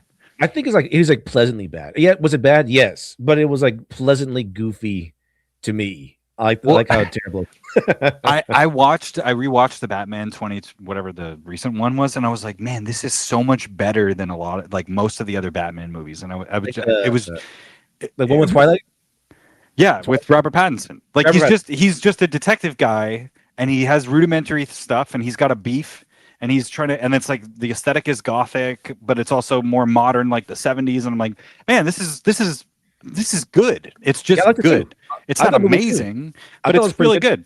It felt kind of missing something. Like it was almost there where it could have been really good, but it was good enough to me. I just didn't like Trash Bag Riddler. That was my. That's what I'm saying. I don't like the Riddler. I don't like his like biblical, like the flood thing narrative. I didn't think that was very good. But the rest of it, I thought this is what Batman should kind of feel like. And I think that has been, when I watched the older ones, I was like, Batman 1989, it's kind of corny, but it's got the specific style of the director. It's like that Burton-esque thing, and it's enjoyable environment. Like the first two, the Michael Keaton ones, the environments are incredibly beautiful. And then you get to Forever, and it's like, this is really cheap and corny, and we're losing it. It got there, yeah. But it just shows that there's a reflection of all the different eras. But I just think that there's such an obvious gold mine that I'm surprised the last 20 years has kind of pissed away. Like, I thought the MCU was pissing away opportunity to do all sorts of interesting stuff. But it goes back to that thing we were talking about with the Max Payne movie. Like, they're afraid to just do whatever it is. It has to sort of be filtered through the Hollywood thing. It has to be MCUified, or it has to be put into, it has to be tongue-in-cheek Gen X stuff, like whatever James Gunn is. It has to be like a joke. It can't be taken totally seriously. We have to have a funky song playing in the background while Superman's fighting a monster. Like, we can't just do what was in the comic. It can't translate that. And when I watched the last Batman movie, I was like, we're really close here. This is actually like, Reeves is actually trying to take us into a world that feels like the comic book that he's reading. And I think that's the only way that these comic book movies are going to stay alive. If we just stay with this television style MCU stuff in the Doomsday movie, it's over, dude. It's going to have to like rest for a while. Yeah, for a little bit at least. The Penguin's I like the Penguin quite a bit. I thought that was a fun show. And the ending was not bad. It's just kind of the ending kind of ruined it because I don't want the Penguin to win anymore. I kind of want him to get shot or something because he's actually evil. That's really bad. That's why it's successful. Yeah, I mean, the show's good. The show's really good. And see, chat. To in a genuine way, like the girl I mentioned before, didn't care about anything he had to say unless it gave them an opportunity to show off, or unless it bothered them. Narcissism had already taken hold. Social media would turn it into a monster, but the seeds of it were already sprouting in Holden's time, and seeing them made him miserable. Another fascinating and weirdly prescient observation made by Salinger with the story was mental health. Early on in the book, Holden recounts the events surrounding his beloved brother's sudden, shocking death from pneumonia. He tells the reader how that night he went out into the garage and punched out all the windows and even tried to punch out the windows in the car, injuring his hand. He didn't really remember doing it, and looking back on it, he thought it was a pretty stupid thing to do. But how did his parents react? Did they maybe try to talk to their son about the profound grief and shock he was feeling? Did they try to comfort him or help him find a healthy release for all the pent-up emotion that was smothering him? No, they wanted to send him to a shrink. Probably the shrink would medicate him, get him hopped up on some Quaaludes. Yeah, what if you don't want to be drowning in medication? What if you kind of want to have a clear head and think about your life instead? It's just you're not allowed to do that. Or whatever they were peddling in the 1950s before they had the magic cure-all, Prosium 2, SSRIs. Oh, hey, that's from Equilibrium. That's another good movie I like. Yeah, because, that's really fun. It's pretty cool on like a philosophical level, and it has a lot of cool gunfights. It has gun kata, which is awesome. The gun kata stuff, and it's got Christian Bale in it. Yeah, Christian Bale using gun kata, fighting Robert the Bruce. That was pretty interesting. Yeah, and then he'd stop being so damn human. Maybe turn into a nice docile zombie, and his parents would be able to focus on more important things, like themselves. This attitude toward parenting was just but spitting it's off the not. ground in the post. I don't know about that. I think that it's really difficult. I mean, what about what they're going through, and can they be a good parent? Like if you lost your son, you're gonna feel as bad, if not worse or similar to your own son, and then you have to address that. That's tough. You have to have a well-adjusted family that's able to do that, I think. Oh yeah, definitely. War era, but we can all see where it has led. Moreover, as I mentioned before, we found out in the beginning of the book that the events of these 3 fateful days have led to Holden being institutionalized in a sanitarium. Call me crazy, but I don't see anything particularly insane about him in the book, or even unstable. He wants to reject the miserable realities of society, leave school, and work to save up enough money to build his own cabin somewhere quiet and peaceful. Is that unrealistic? In 1951, definitely not. It might not directly address the pain he has in him, but it's a much better option than medication and institutions, I'll say that much. And it was an active solution, imperfect, but it involved doing something with his hands in order to alleviate the helplessness that was crushing him. In current year, everyone in the world is running around talking about how we need to touch grass and get back to nature. Men need to build something. That's kind of why so many men felt so out of place in that generation, the 90s generation, because everything went to programming and it was a lot less, hands-on, essentially. So what a lot of men were that's why Fight Club is so effective. And that's kind of why at the end of Office Space, he goes to like a construction, you go to a job, right? I was thinking more that this is a parallel to the American Psycho thing, where it's like he's looking for some sort of outlet like Fight Club where it's fighting, or it's Office Space where he's looking for something that he can do with his hands, or and Holden looking for something real. But I think that it's like a perspective choice, all of us are bound to our labor as the currency that we need to go along to get along, and we're looking for the thing that's going to be able to allow us to have like a good feeling about what we're doing and also pay our bills. And I don't know if that's an easy answer for anybody. So there's a combination of, like, for example,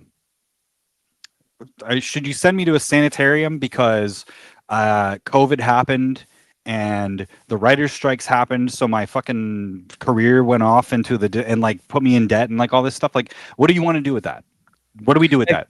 Yeah, you going through a lot of hardships and then complaining about it. That's when you start complaining about it, it's like, oh, you have rage issues, you have some issue, here's some medication. Like that, you complaining about something bad happening to you is something wrong with you according to modern day society. Well, this is the funny thing is, it's like, well, what's your objective? My objective is, well, I better just keep picking up at what I'm doing and go and accomplish it, because all of these external factors don't change what I wanted out of life, which was to make these movies or whatever, like to do this.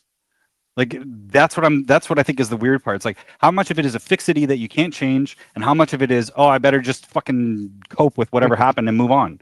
Like, how do I move on as a person? Do you have to go to a sanitarium? Do you have to be on drugs? Do you have to I don't think you should be on drugs in perpetuity for any reason if you can avoid it. But the compendium of all this stuff is, what are you going to be able to do to get where you want to go? Because who cares what society says? Society doesn't direct your life like that. You do. So how do you find the power in yourself to be yourself and succeed? That's really what that is about. There's nobody. Stop the blame game and go figure out how to do that. However, whatever it takes. Yeah. Right. It's just it's a certain part of, okay, let me figure out my own problems. You're responsible for your own issues and your own choices. But also there's the factor that society wants to impress upon you punishments for feeling normal, for having normal feelings. And I think it's kind of what a big thing was that started off in the 90s, where they wanted you to submit to the plan. And today, that whole focus of getting everyone to submit to the plan is now kind of centered on men. Mm-hmm. Or if you as a because back in the 90s, the whole issue, and we can see this clearly in a lot of the media from the 90s, that everyone was supposed to submit to the plan. Everyone was supposed to submit to the traditions of the world and the society at the moment. And if you didn't, there was something wrong with you, even if your rebellious feelings were natural ones. Like if you have natural frustrations, natural anger toward whatever is happening. And it's kind of explored in a lot of these movies, like especially like Office Space. Like they really had this whole idea of rebellion. Everything was fine. There's no one coming out to kill the main character or anything, but it was just a main issue of frustration with his job. He was getting paid, everything was fine, but it was just kind of like, he goes to work every day and then there's nothing. He just kind of types in the computer, getting rid of all the decimal points or something like that. I guess the most the most tedious job you could ever do. I guess it's kind of like that, but it's a good job and it's secure. But he's not going anywhere. He's not building anything, and he feels unfulfilled by it. And that's kind of what he's supposed to do. That's what society said. He's supposed to get a good job and a white collar position. That's specific, white collar position. There's that whole. I grew up in that era where it's like, oh, do you go to college? Do you want to dig ditches for a living? When I was a kid, that was impressed upon you to be a bad thing. But today, I've learned from the philosophy and psychology that men need to dig ditches, more or less. Not necessarily ditches, but men need to do something physical, right? Or else they get depressed. Well, the funny thing is, like, he says what would you do? Man, I would do nothing. And I've done nothing, and then you're bored, and then you get bored, and then you have the same problem. It's like, you don't need to be rich to do nothing. Yeah. So the thing is, if you do dig ditches, the guy that's digging ditches will go home, maybe not with as much money in his pocket, maybe not with much respect from society, but feeling way more fulfilled than the guy who just types in the computer all day, deleting decimal points and stuff. And that's kind of, again, he at the end of that, he goes to a construction job. Fight Club is he doesn't get a new job, but he does start smashing guys in the face with his fists. It's just as good. It's just as good. Well, he's looking for meaning in his meaningless life. But the thing that's crazy about all of it is that it's like, when this story takes place, it doesn't actually matter that you're going to have the same individual male problem in every generation. Every generation. Who am I? What am I doing here? What about? Okay, I guess I'm going to live for a while. Find something. Men need something physical to do. So that's why, like, okay, I came back to my job. Let me build a car. All right, let me build a shed or something like that. Something that men need to do physically, or else there is nothing. Like, so the thing is, if a man needs to do that on his off hours, he's probably not gonna get. He's probably not getting fulfilled at work at all. It's a little offensive. Did you get that? Yeah. Did you get that memo? The TPS report. It's about those TPS reports. And say, did you, excuse me, I was wondering about my stapler. I was told I was told that I could listen to the radio at a reasonable volume. Sure, in real life. Maybe Holden was actually completely right about the solution, but as usual, no one listened to him. Plopping 16-year-old Holden in a sanitarium because he doesn't want to be exactly like all the fake drone pod people he sees every single day is borderline cruelty. But it's an example of what has been happening ever since then. A kid comes along who sees through all the, pardon me, bullshit, and he has to be medicated and therapied until he's just like all of the other little drones. It's sad and kind of heartbreaking, but it has become the norm in modern society. Feeling a little unhappy with how terrible everything is? Here, have a pill. Feeling a little anxious about your future in a world where normal people will literally never be able to afford buying a house ever again? Here, have another pill. Yeah, those are bad thoughts. Here, have another pill. Feeling a little but you have to admit though, like the crazy thing for me is like I was a really rebellious student. I was the Holden or whatever. But the problem is that afterwards you realize like, wait a minute, I should have just fucking LARPed. I should have just completed the thing and then gotten because then I'd have the money to do this thing. You know what I mean? Like why did I assume? And it's because you didn't know any better. And that's what being a younger person is about. You don't know any better. Then when you're older, you're like, man, I wish I could go back, but I don't have that anymore. My knees hurt. Like you have to live your life. You can't, there's no alternate life. There's just what you're doing. Yeah, exactly. It's too late now, but you can still build up from where you are. Rampant over-sexualization out there, you're definitely going to need another pill. What was it that Marilyn Manson said? A pill to make you numb, a pill to make you dumb, a pill to make you anybody else. But all the drugs in the world won't save you from yourself. Holden has pretty good. That's when he was good. Frequently been described as a brat who just needs to grow up. This is, I believe, meant to be spat in that particularly irritated way. Oh, you think it's dumb that adults lie to each other all day long? Just grow up. Oh, you think it's a little crazy how sexed up society is? Wow, kid, grow up. You think it makes no sense to work yourself to the bone at school just so you can drive a Cadillac, play golf at the club, and ignore your wife and kids like everyone else? Seriously, you need to grow up. We've been subjected for generations now to this idea that refusing to accept society as it is somehow a sign of immaturity. I know I was told this many times throughout my life. You don't like how it is out there? Well, grow up. Life's not perfect, sweetheart. But by the way, that's not an endorsement. Like I remember, it's what Winston Churchill said or whatever. It's like a republic is the best thing we got. It sucks, but it's the best thing we got. Like that's what a parent will tell you. But if you don't accept that because you're like, no, I'm going to change it. And you don't realize how big that task is. So when people say grow up, it's basically like accept that you can't change everything and that you have to find a way to function. That's not an option because otherwise you're going to be on the street and nobody cares. And it's just like, that's the way that it is. And you can rebel against that and you'll waste your time, or you can find a way to work with that and do something.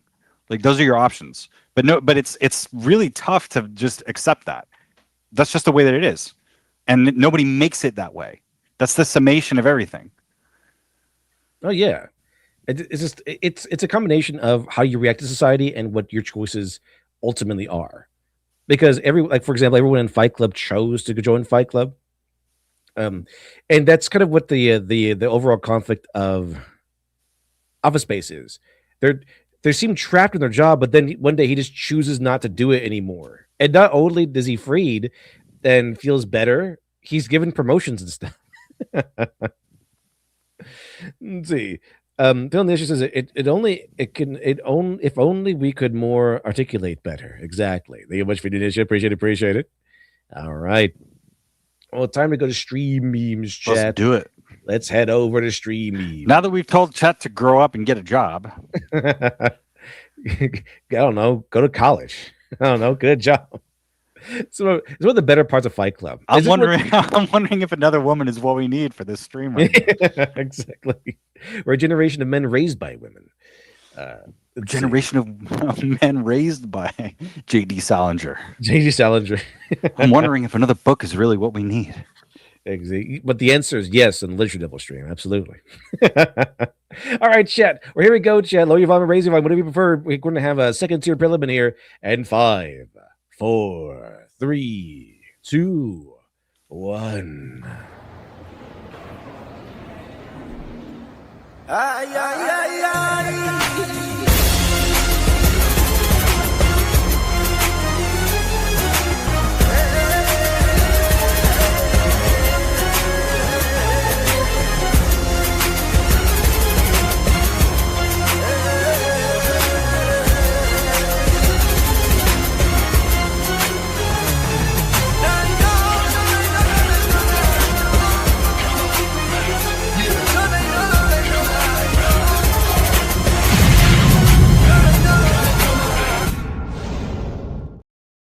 Oh, yes, best chat. Thank you much, everyone. Hope you enjoyed the past shows. Well, we're now on to stream memes. Let's see. Here we go, chat. No, Iraqi don't think it was gay. He just knows what men want to see. April 29th. Electric can opener, gloves, and teeth. What does that mean? No idea.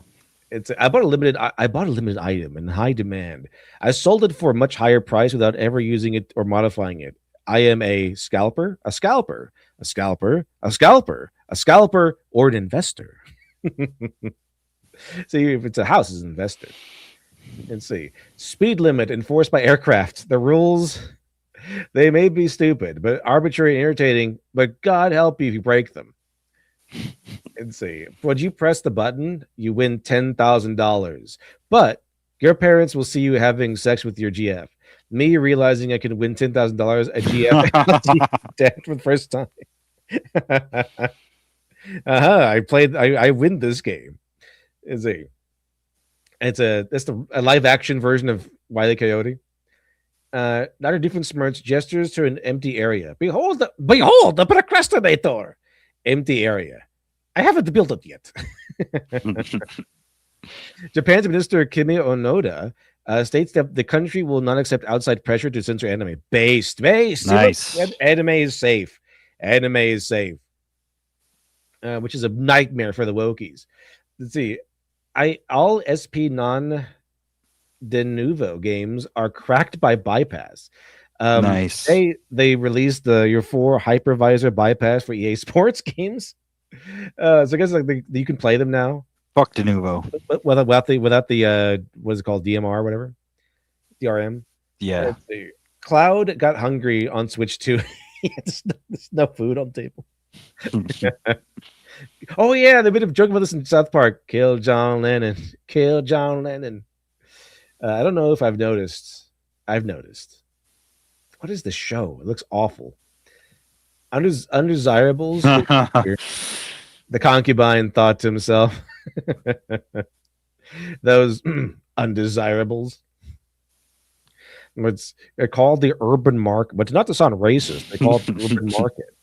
The urban market stole my TV once. A tale of scroting booger balls. I remember this. Yep. There was an actual book like this, which is where South Park got the idea from. My friend got it, and the title is so offensive I can't say it on YouTube. I think it has the N-word in it a couple times. But the best word, the best word, the gamer word. But that's I remember that, and I think then South Park did kind of something similar. And see, the poop that took a pee. I think it was like about the guy who the actual book. It was about a guy who found like a diaper who could talk or something. It's according to experts, this is the perfect man: the voice, the mind, the body, the heart, the soul, and the face. We can't let God do all the work, Pomni. Let's see here. Pretty good show though. The Amazing Digital Circus. Do not replace the K with an N. You get in trouble. Yeah, like one of them ninjas. From Japan. From Japan, yeah, exactly.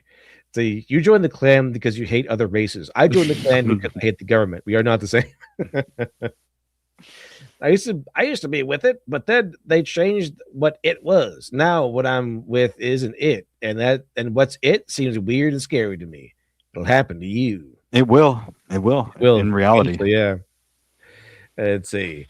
It's just dumb. In fact, it's the best line from the movie because it's very, very self-aware. It is. Oh, okay. The first rule of Jewish Fight Club is if anybody says "ow," you stop. Why even fight then? Let's see. Find a witch for a burn, huh? Well, she turned me into a newt. I got better. Okay. Here's how the process works. You sit on the broom and we shove you off the cliff. What? Well, hear me out. If you're innocent, you will fall to an honorable Christian death. Okay. If you, however, the bride of Satan, you will surely fly your broom to safety.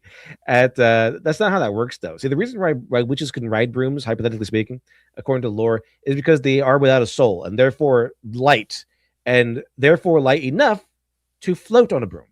Actually, sorry, I'm not getting fat. I just have so much soul. just my souls. So that's why all these blues artists are so fat. Yeah. Let's see, Normie asking what I think about something. Me going on for hours about how the most schizophrenic shit means the voices in my head are real.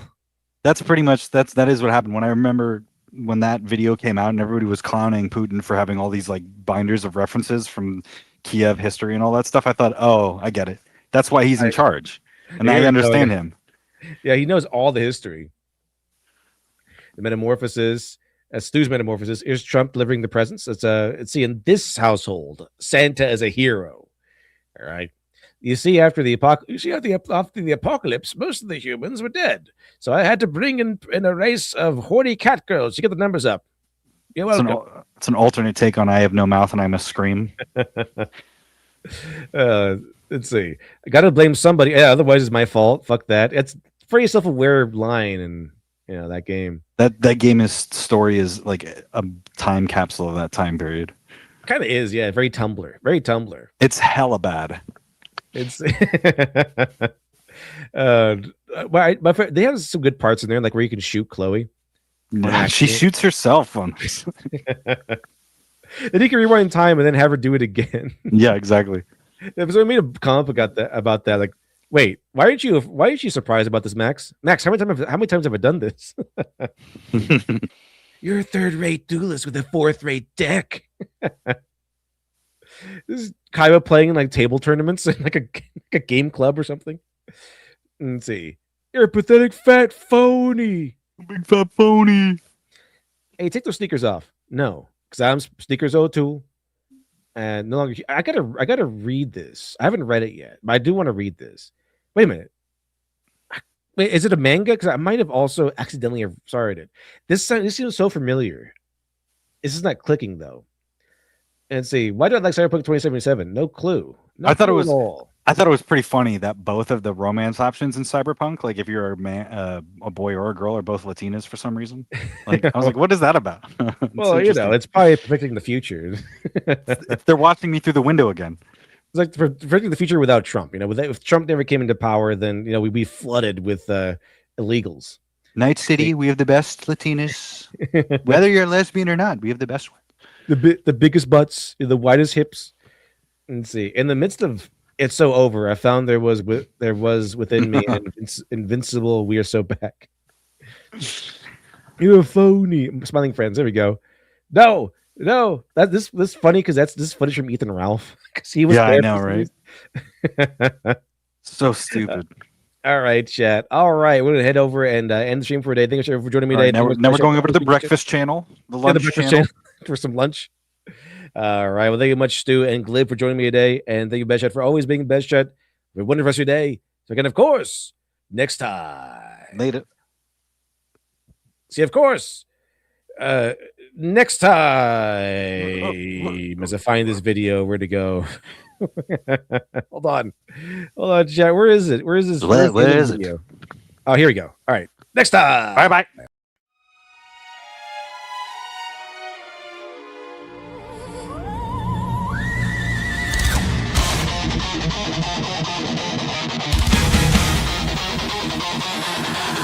On a cold winter morning in the time before the light, in flames of death's eternal rain, we ride towards the fight.